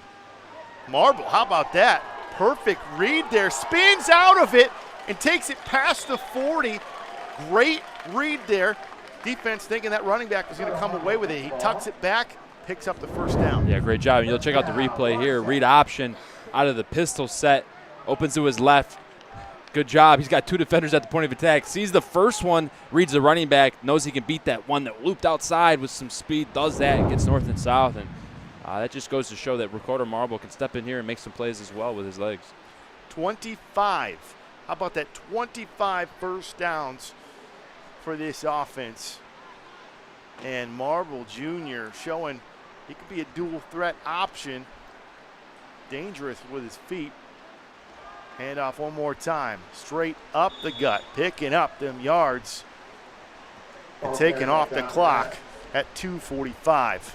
It's a good jump cut there by John Brunette, the big fella, the heavy beast, the heavy running back right there, understanding, hey, jump cut, get to the lane that's open, fall forward for a few yards, make this a 2nd down and 6. Good job, good run. Yeah, 5'9", 239. Would hate to bring him down. Yeah, big guy. Especially in the later months of the season when it gets colder out. Ooh, that's a guy I would not want to tackle, that's for sure. Well, that's why you play offense, right? Yes, that's it. I like scoring touchdowns. That was the deal. Right. 2nd down and 6 with 2:12 left here in this third quarter. Marble Jr. under center. Hands off to Brunette. Brunette just going towards the end zone there, picking up a couple more yards. A big body and really sets it up for 3rd down and short. Keep moving them chains. And this is a good opportunity here for Ricardo Marble and the rest of his offense to work on understanding the play clock. You got the game in your grasp. So let's just control the clock. Let's understand, hey, okay, we got 25 seconds, 30 seconds to get the play call in. Let's get to the line of scrimmage, make our calls, take our time, give yourself about 5 seconds, snap that ball. You want to use as much clock as you can, and this is a great time to do it. So at the 32, clock at 1:27. That play clock down to 5. Like you said, give it to Brunette. Move the chains one more time. Just to perfection, really. I mean, you bring in, doesn't matter who it is in the backfield, you get your 3rd string, maybe 4th string running back in there. Some valuable playing time moving them chains.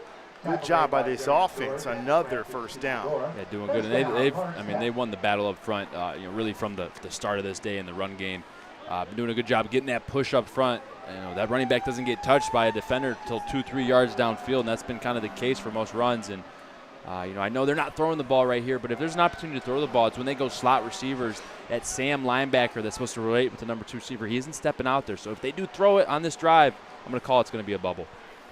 Here we go. Oh, ball is loose. I think they tried to hand it off to Ranny. He might have tried to pull it back, did Marble, and that hit the turf. And not what you want to see after get a couple 1st downs from this offense. They put it on the ground. Yeah, and here you go. It's just going to be part of the mesh right here. The mesh, he tries to pull it out, reading that defensive end, and when he pulls it out, slips out of his hands right there and takes probably the worst bounce today for Lawrence Tech as far as bounces go. I think bounced right into the safety, Ridley Joseph, number 35. And there's learning moments here for this second and third group, and that's things they'll start working on, right? You watch the film, you say, okay, Ricardo had a missed snap, and then let's say John Burnett didn't hit the hole right. Well, those are two things you work into your practice plan, and you get Ricardo extra time on those handoffs, and you get John some extra time working on reading those blocks. So those are just things that coaches are going to take into consideration here late in this game, and then just incorporate that into their practice plans as the weeks goes on. Yeah, big time coaching moment up this big, right? You say, absolutely. hey, keep your head high. Judson comes back out here just running this clock as well. You feel like it might be a little bit of flying that white flag, right? Like saying, hey, this is going to be pretty difficult, near impossible, which is 1 quarter left. The weather, this defense is playing better, just running the ball. So this will be the last play of this third quarter, 2nd down and 3. Parker hands it off. Yep, false start by the offense. Penalty flag on the field.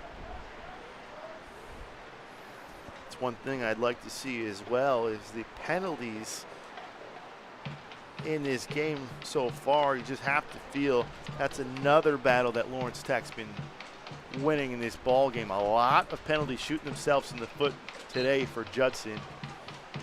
And they'll run this clock out. So after 3, Lawrence Tech in complete control, up 63-18. We'll take a short break. We'll come back for the finish of this ball game.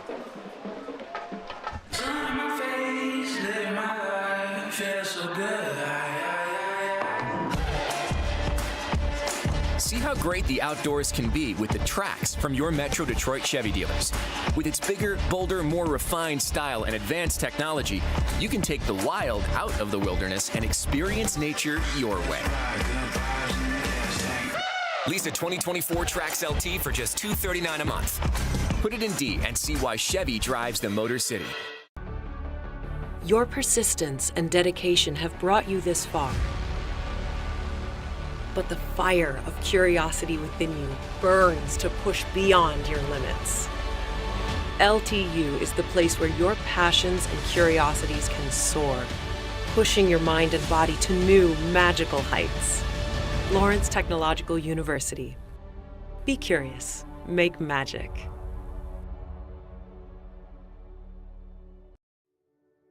At Michigan First Mortgage, we believe a home is more than just 4 walls. It's endless possibilities, where relationships are strengthened and next steps are taken. It's a place to call your very own, where you can create new traditions and welcome family with open arms. And at Michigan First, it's at the heart of everything we do. Let us help you discover the possibilities of home.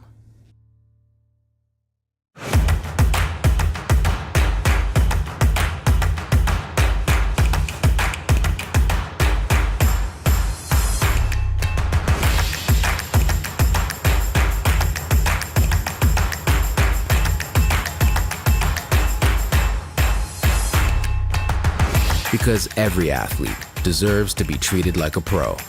Henry Ford Sports Medicine.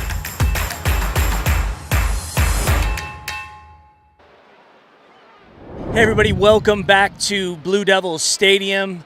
Blue Devils currently leading 63-18 as we head into the fourth quarter. I want to remind you that each and every week I get a chance to sit down with the head coach here of LTU, Scott Merchant, for the LTU Sports Report Football Coaches Show. We kind of get into it, talk about the previous game, talk about some of the key players that he appreciated and some of the areas we want to continue to work on, and of course, always taking a look ahead. Plus, we get an opportunity to talk to a player each and every week, learn about their background, learn about what makes them tick, and of course, we talk a little of the X's and O's. So it is the LTU Sports Report Football Coaches Show. You can find it on the LTU Athletics YouTube page. They also post it on the LTU Football Facebook page, and they link it out on the LTU Football Twitter account, so make sure you check that out. And one other thing, guys, I did have an opportunity to talk to the injured referee. He's going to be just fine. It actually is kind of a best-case scenario. Got a little shaken up, but turns out he's going to be all right, no broken bones. That's awesome, Lauren. Appreciate that. Happy to hear that. And listen, that's a coaching show that I want to tune into this week. Absolutely. There's going to be some good things talked about on there. So 2nd down and 8 as we start the 4th quarter here. LTU up 63-18. The defense starting to make some plays on the 32 here. Just a run again. That's 4 runs in a row. Moving forward, making this a 3rd down and manageable for the Eagles at 3rd and 3.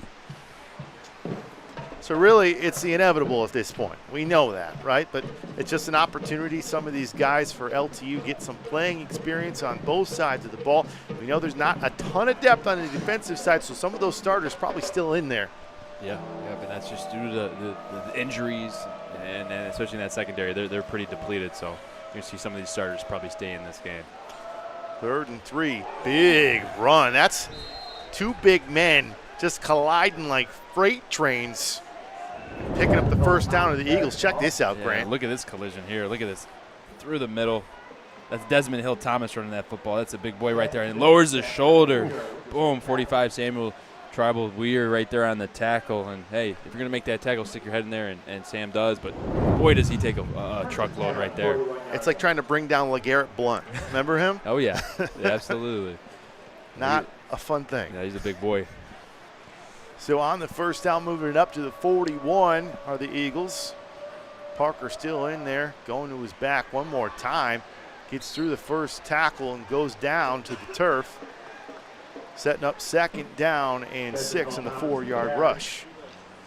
And, you look at Judson and Lawrence Tech, and like you said earlier in the stream here, Dave, these teams aren't, they have similar stories, right? 0-9 last year for Judson, new coach, they're rebuilding, trying to get their players in. So, as good and as well as Lawrence Tech has played, you got to somewhat still, hey, this is a team that's rebuilding, a team that's trying to find their identity, and, wish them the best here. But, the Lawrence Tech finding the edge here so far throughout this game. No, that's exactly it. And 2nd down and 6, Parker going again. Oh, big hit. And we get another interception from Lawrence Tech. I mean, absolutely destroyed the quarterback. Can't wait to see this replay, Grant. That's what you get when you get pressure on the quarterback. Yeah, and watch Lorenzo Mosheri come around the edge, number 58, the sophomore, applying pressure. Now, that isn't a sack, but we haven't seen a play like that yet this season where the quarterback is affected, the throw is affected due to contact on the quarterback by a D lineman. Great job right there by Lorenzo, getting it in the backfield, applying that pressure, getting that quarterback hurry, hitting them, making contact, allowing the offense to get back on the field. Another turnover for this defense, who's really, after that first throw, that 100-plus yard touchdown they gave up, they've really responded nicely. They have. They've locked down and they've locked in their assignments. Marble Jr. handing off to his tailback one more time. That's big John Brunette in there. And it's Brunette picking up 3 on 1st down. But going back to what you said, listen, expectations for a program that goes 0-9 have to be tempered. You want to win every ball game. Yeah, of course, every team does. But this team's already got 1 victory on this season. They're improving each and every week. And you're going to have games like this. They're just tough, but when you bring more players in, you get better as a program. All right, and you ran into a Lawrence Tech team that's coming up a heartbreaking loss, 2 really tough losses the week before that. So you run into a hungry dog, and that's what you get today. Lawrence Tech brought their best game. One more time for the tailback. How about that cut by the big man? Going forward, picking up the 1st down. Hey, he might be a big guy, but he says, I'm shifty as a running back. Yeah, right now Judson and Lawrence Tech are just sharing their big backs. Hey, big boys, go ahead and run the football right here. John Brunette right here, the big 26, running the ball here, doing a good job of pressing the line of scrimmage, getting those linebackers to suck up, and then presses it outside. Nice jump cut on the cornerback. A little hesitation right there, making everyone miss. Falling forward on the play, picking up the 1st down, and that's another good sign of a running back, a guy that falls forward after the play. We talked about Sua being out today, but, man, this offensive line has been a strong point for this team all season long. Yeah, got to give credit. Michael Boyd, number 72, stepped in for Bronson, and Tyler, number 77, Dylan Tainer has done a fantastic job today as well, and the rest of the O-line has really done their job. Running game, keeping it going, taking time off the clock, getting 6 on first down. Brought down by Jason Haywood. Fournette helmet came off, so he'll come off for at least one play. That'll bring in Jacob Randy, who's gotten a couple carries in this second half in this fourth quarter. Looking for another one. Just letting that play clock get down to 5 or below and let that clock on the field go down as well. We're at 10:44, 63-18. Marble hands it off to Randy. Randy, nice cut. Gets by the first initial tackle. Jacob Randy with the carry. So not what we've seen in the beginning of the game. Obviously, they went to that air raid, and it complemented that running game. We know what we're going to see the rest of this ball game, but man, moving forward, you feel pretty good about what Schuster brings to this offense as well. Yeah, and the offense has really just started to click. The receivers are finding their identities in the pass game. The coaches have found concepts and formation adjustments that have gotten these receivers in space, in open space, and then the ability to have them work after the catch. Brendan Searsaw is having a day after the catch, doing a fantastic job. Here's Randy with a lot of room on the left side, makes a cut, touchdown Lawrence Tech. How about that run? Oh, man. And, with that, 68 was the scoring record here, the program record. They're breaking it. 69 points. That is a school record for points this afternoon. We knew this offense could have a big day. Nobody expected this. Yeah, talking about coming out on homecoming and making it special. Everyone's getting love. Everyone's adding their own little ingredients to the pot here today, and Jacob Randy adds his 2 cents. That touchdown run right there with a beautiful jump cut. Avoided 2 defenders, got north and south, and just set up the modern day record for points scored by Lawrence Tech. And you'll check out the run right here. Jacob Randy running off that left side. Does a good job.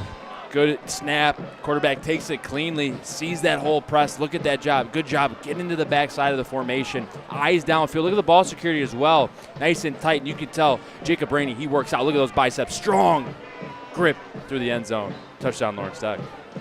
70-18, wow.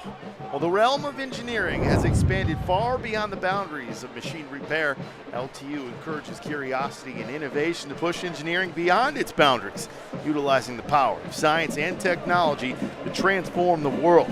Check all programs at ltu.edu.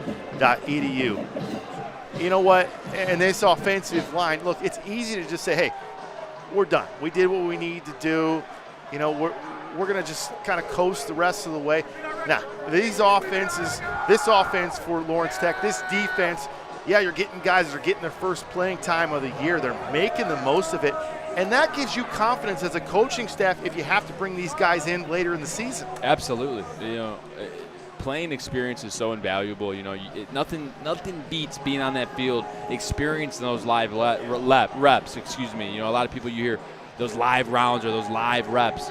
Those are what makes the football players, have that experience and be able to see a formation or see a play, say, hey, I've seen that before. Okay, this is a tendency they do, and then react and play fast. And the more you play, the more you get on that field, the faster you can play, the less you start thinking about your responsibility, and the more you start reacting to what, the offense or defense presents. Kickoff here is bobbled by Judson, running past the 10, trying to get to the 15, not able to get there right before it. Good job again by this kickoff team of special teams.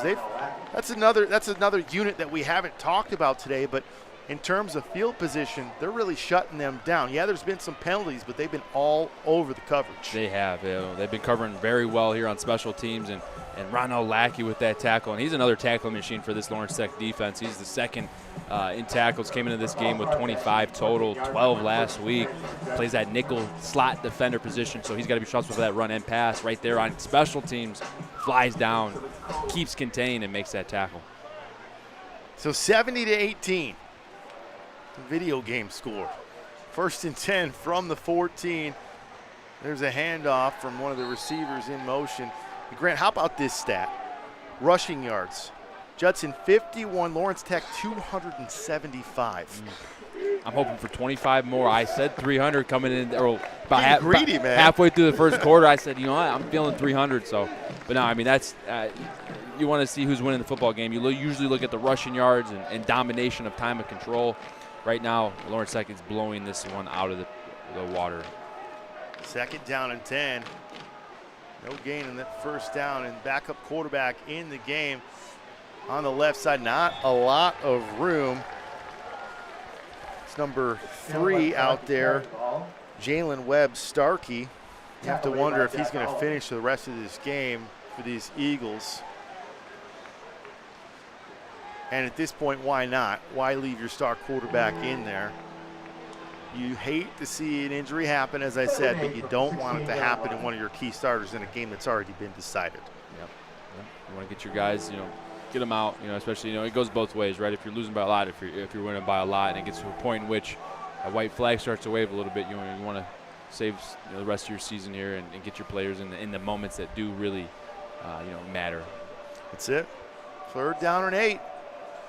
Ball on the 16. Play clock down to 3.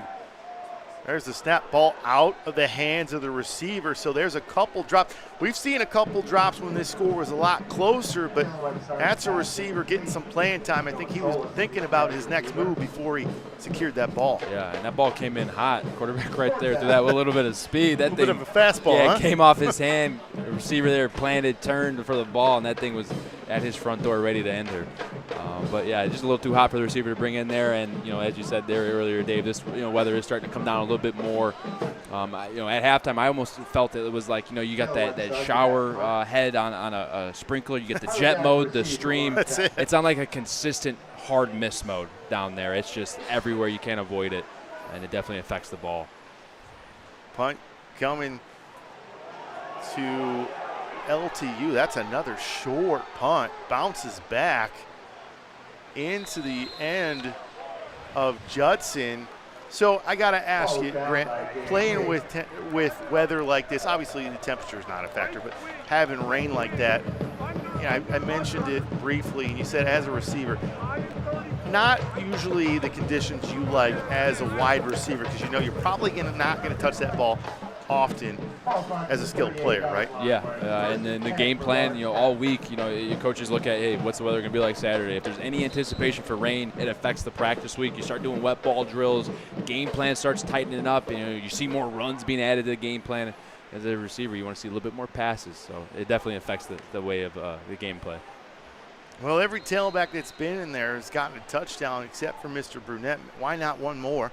I know you want to get that to 300 yards rushing, so we'll see if we can make that happen, right? Yeah, selfishly, but hey, you're an offensive player, right? So I get it, man.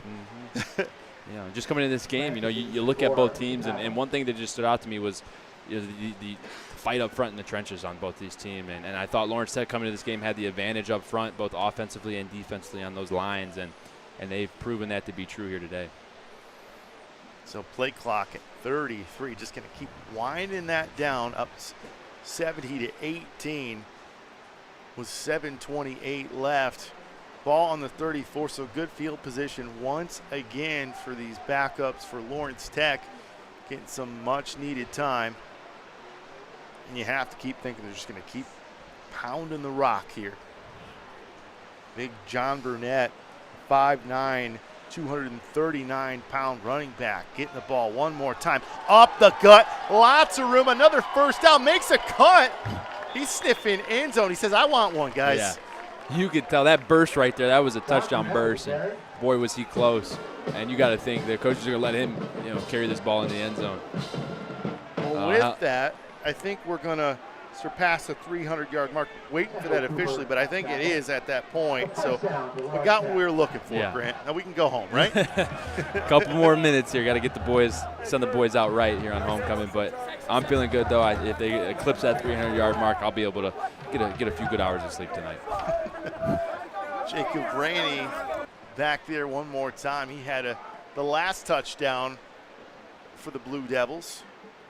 Rainey goes up the middle, picks up a couple yards. Much different running back than Brunette at 5'9", 185 pounds. Shift to your back. They'll bring Brunette back on the field. Randy will check out. 2nd down and 5. They're going to do everything in their power to get John Brunette across this goal line, and with the way he runs and his size, it's not going to be too hard. So it's officially at 304 yards rushing.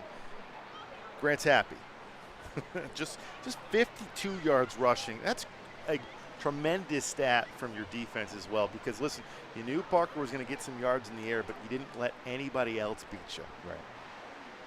So 2nd and 5, rain coming down. Brunette on that left side.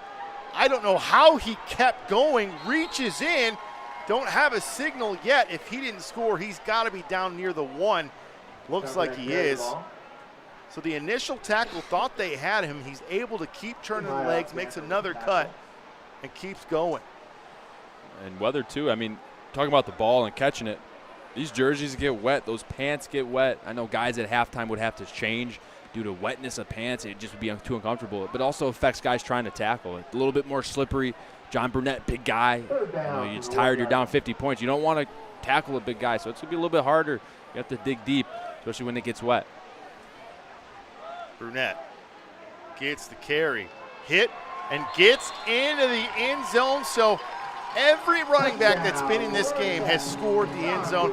Another touchdown. We're over 70 points at 76. I mean, what more can you say other than like everything going their way? Almost a mercy rule, huh? Yeah, let's keep this clock running. No, but John Brunette there gets hit on the 1 yard line right there and just bounces right off of it, crosses that goal line.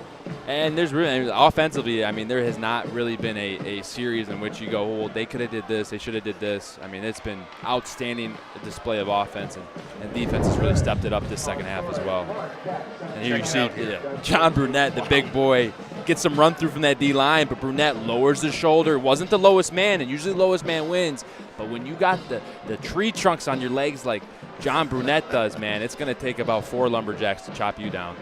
It's like Mike Allstott. Yeah, Remember yeah, him, right? yeah, like, it does, yeah. Really was Tampa like Bay. the body of a fullback, but I mean, he just kept getting yard after yard. Yeah. And man, I played college football on my PS5. I don't think I've scored 70 points in my life. So really a video game out there, Yeah. everything going right for Lawrence Tech.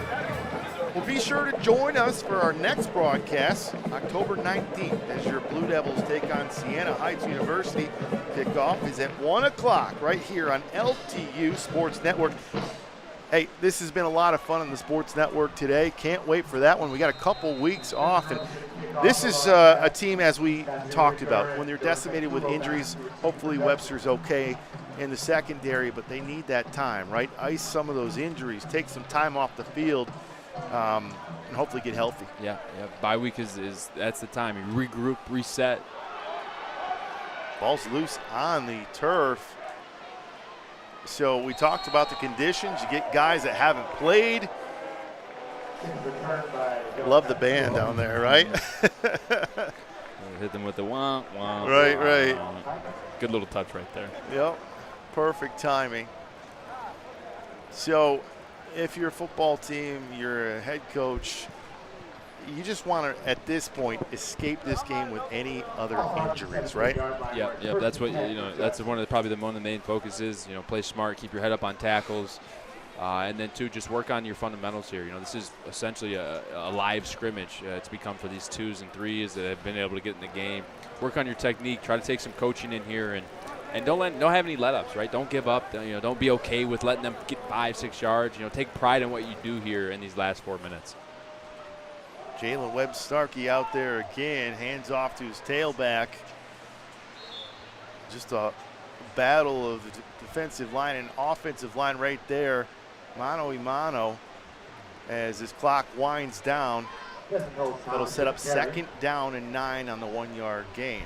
And Seth Fulton, the big D tackle in there, 6', 300-pound sophomore, did a good job of getting in the middle there, causing some havoc, and letting the running back run into those big bear arms. So 2nd down and 9, 4 minutes left in this ball game. At the 18, Lawrence Tech up 77-18. Low snap. Quarterback takes it, rushes on the right side. Not a lot of room. Good job by Lawrence Tech. Slippery out there on the field and a slippery quarterback. But that will set up third down and a short 2. So Treble Weir in there getting the tackle, making some plays, putting some stats up there. Yeah, doing a good job stepping in for Brody Schneider. Brody Schneider, who's had really a historic start to the season, leading the conference in tackles, just being a menace in the middle of that defense. And Samuel Treble Weir stepping in and doing a good job, playing fast. A little bit more of a stout running linebacker, a little bit skinnier, able to move well in between the tackles. He's doing a good job of tracking down the ball and getting in on tackles. Third down and 2 from the 25. Low snap. Handed off to their tailback, going nowhere. Good penetration by that defense. Bringing down the running back will bring out a 4th and 1. And are they going to leave the offense out there? Looks like they're going to at this point. Why not? It's a trust exercise here, right? Hey, all right, you guys want to go for it? Let's go ahead and do it. If you're Judson, I know you're down a lot, but this is in a moment where you can say, hey, all right, we'll trust you guys. If you think you can get it, we'll go ahead and let you do it. They bring in number 24, Desmond Hill Thomas, that big running back. I'd expect he is around the play on this one. So 4th and 1 from the 26. Play clock already down to 5. Looks like LTU may have jumped, so might be a free play. That's a wobbling duck. Did not get a lot on that throw. Now you see why he's run quite a bit in this ball game. Not exactly the throw you'd want. Yeah, it was a broken play there. He's trying to escape outside the pocket. Ball's wet on the ground. Gets more wet by touching that ground, and then just tries to throw an opportunity ball, understanding that defense jumped offside. So yeah, not a great throw. But you get the free 5 yards off the jump from the defense. So with 2:18 left, Grant, you a baseball fan? I am, yeah. How about the Tigers, man? How about them Tigers, man? 10 years streak broken.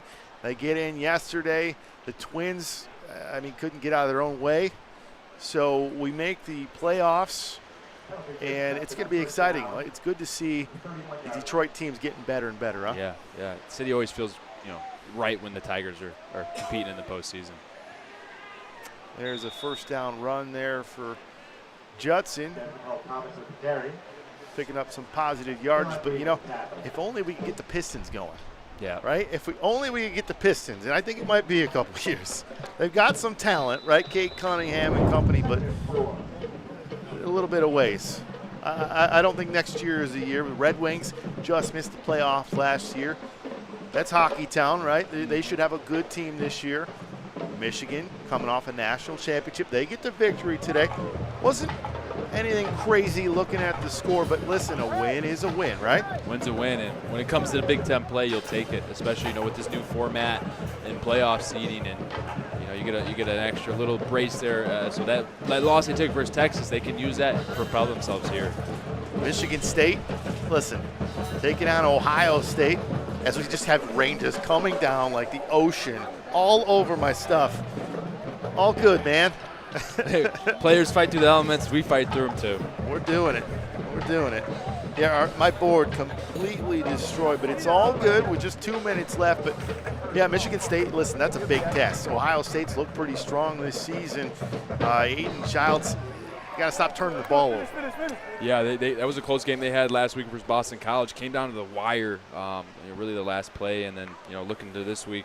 Aiden Childs, he's got a bright future. A lot of years left ahead of him. He's going to make some mistakes. We're talking about Lawrence Tech. There's a lot of similarities that you can go around the country and make. And they're getting in their flow. They have a new coaching staff. I'm sure they have a lot of turnover with their players. So, but that'll be a good game. Come Michigan State, Michigan, October. That'll be a fun one to watch. That'll be good. And listen, Boston College is no slouch. No, that's a top 25 team. That quarterback they have, Thomas Castellanos. He's the real deal. Bill O'Brien, their new head coach. They're doing good things. NFL pedigree. Yeah. NFL player on the sidelines for Judson, right? So former Bear. 2 minutes here. That quarterback sneak up the middle on 2nd and 4. Clock just ticking down as the inevitable is about to happen here. 77-18. Nobody predicted it, but everybody happy about it. The defense getting turnovers, the offense, touchdowns, everybody that touched the ball. and the backfield scored this afternoon and broke a record for scoring this afternoon as well. So 1st and 10, big run. I just would not want to tackle that guy. No, you see Thomas Lewis. He went down right at the ankles. Is the smart place to go. Probably the skinniest part of those legs. Try to take out those ankles because, you know, if you go with that hip or those waist, it just gets harder to tackle those guys. Too much meat there, man. Yeah, too much meat on the bone up there. Got to get down near that ankle where it's nice and skinny. So that sets up another 1st down at the 48 near midfield. Big tailback again. Just goes airborne. That is not good for a defender. Just 1 minute left. And he'll be coming off the field. So 1 minute left. Blue Devils going to pick up their first win. But, hey, here's something we haven't mentioned. Coach Merchant, his first ever collegiate victory. Yes, as a head coach, that's got to feel good. It's homecoming, but, you know, as the players, you got to imagine you're getting a win, you know, first under your coach. That's got to be a good feeling. Great job there by the defense, stopping it. There's 30 seconds left. That may be the last play of this game, but, you know, he hasn't made it about himself. He's a great coach. Let's start off by saying that. He's a Hall of Famer on the high school side. Great staff, talks about his staff, doesn't talk about himself, defers to the players, protects his players, and he deserved this one. Yeah, he did, and they came out and they earned it for him. And pass downfield, receiver open, goes right through the quarterback's hands. So maybe we're getting, you know, he was able to get that over Artesian was, but showing, hey, I didn't play receiver. So that's the end of this ball game, 77-18. A tremendous performance on both sides of the ball and special teams. I mean, we've said it over and over again, but that's the momentum that you wanted. You wanted to, you know, take last week's performance and say, hey, this time let's finish. They did just that today. Yep, they used this game as a building block. Came into this game, you know, feeling good about what they did last week. They knew it was a heartbreaking loss, but they needed to turn those mistakes into lessons. They did that. They learned from those lessons. Came out here, I mean, maybe one mistake total on offense. I mean, they did a fantastic job on every drive. I mean, one punt today, from my stats showed, did a great job on offense, and then defense stepped it up as well. Gave up a couple plays, but never broke. They bend, but never broke there, and all around a really good performance here from Lawrence Tech. Well, we'll get some interviews on the field, a lot to talk about. We'll take a quick break. We'll be back to conclude this at Lawrence Tech, 77-18. We'll see you in just a second.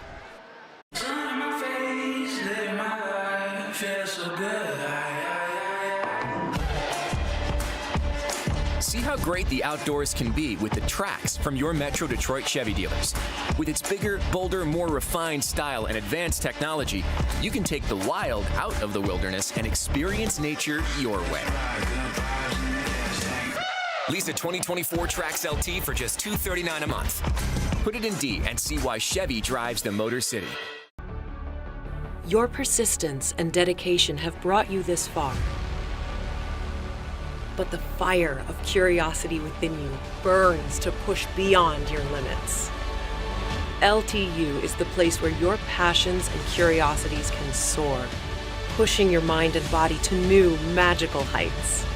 Lawrence Technological University. Be curious. Make magic.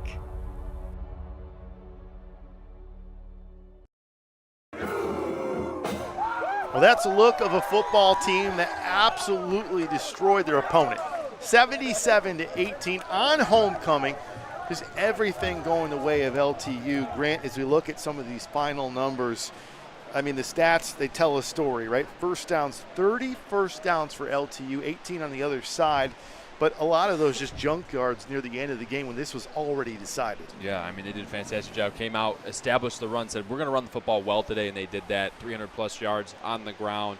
Got the pass game going early before the rain really started coming on, before they really even needed to throw anymore.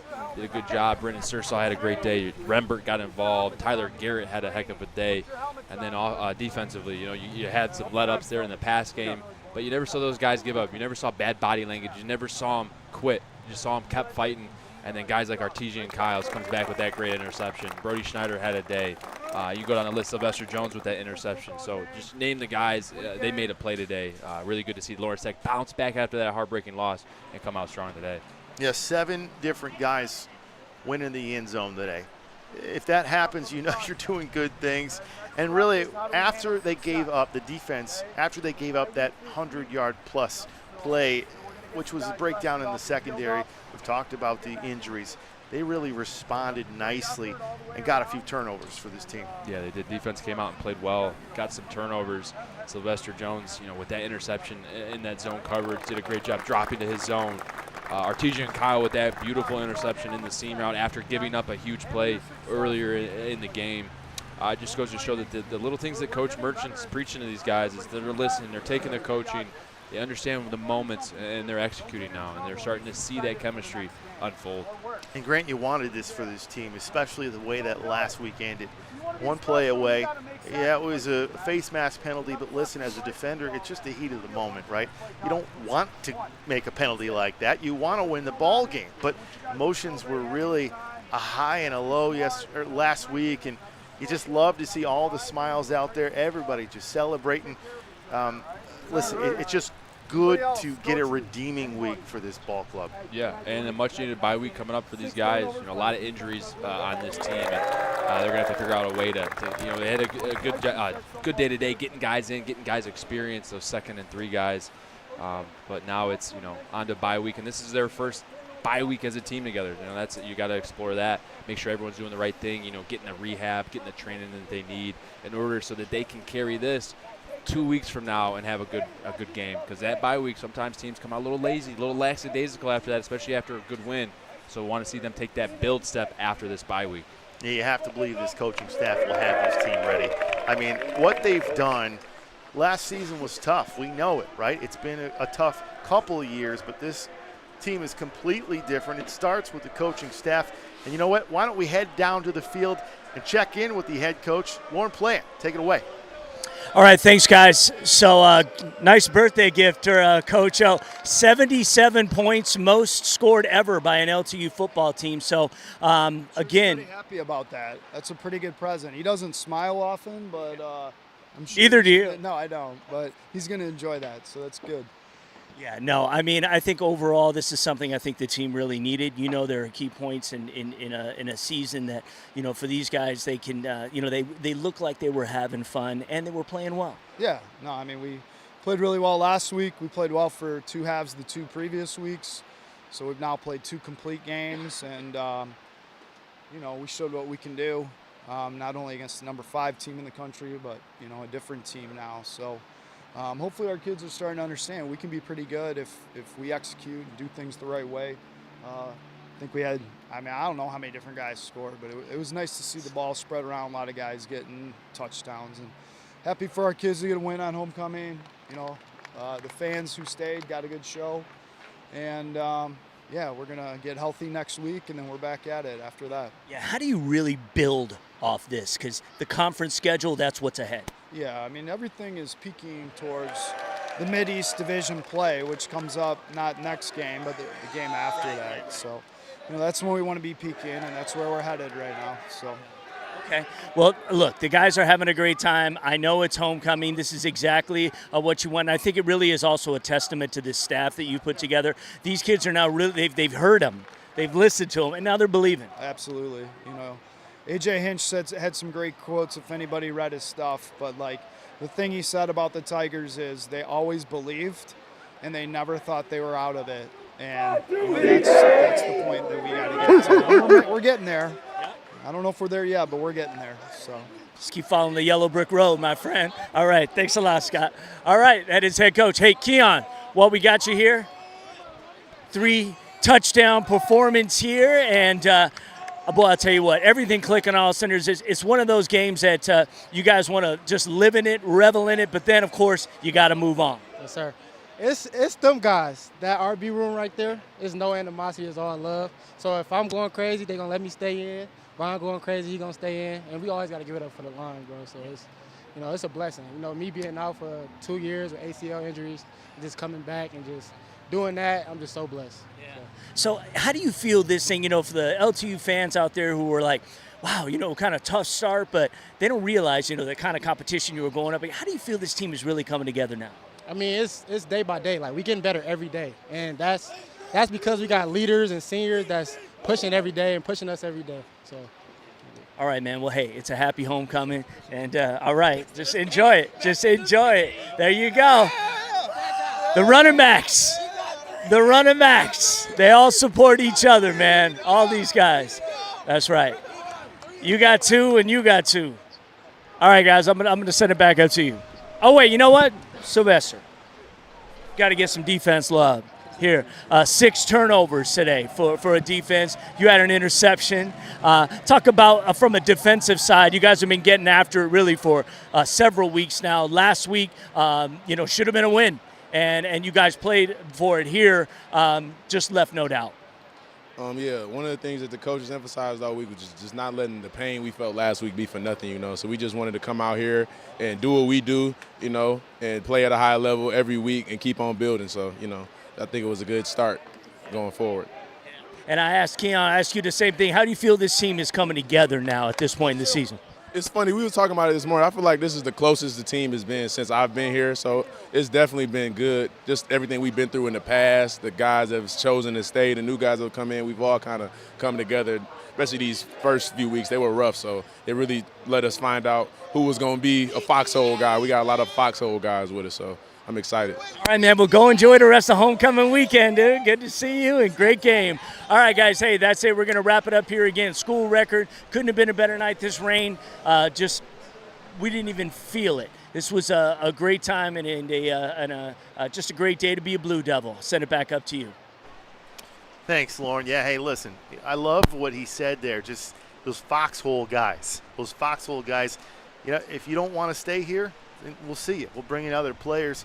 A great day from the offense, the defense, the special teams. I mean, we didn't even say this, but perfect for extra points, right? Yeah, there was no field goals, but let's give the Roses the special teams as well.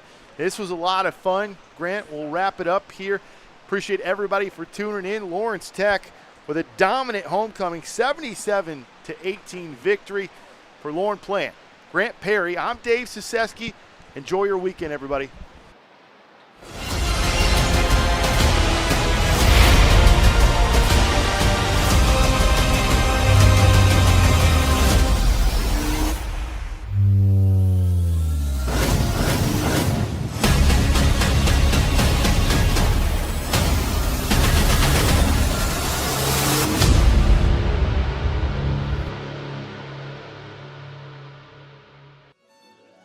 This Lawrence Tech Athletics broadcast is brought to you by your Metro Detroit Chevy dealers are proud to be the automotive sponsor of LTU Athletics. Chevy drives the Motor City. Henry Ford Sports Medicine treats the whole athlete. To make an appointment, visit henryford.com/athletes. And Michigan First Credit Union. Michigan First offers a full range of financial products and services, including checking accounts, mobile deposit, student loans, and car loans. Visit michiganfirst.com for details.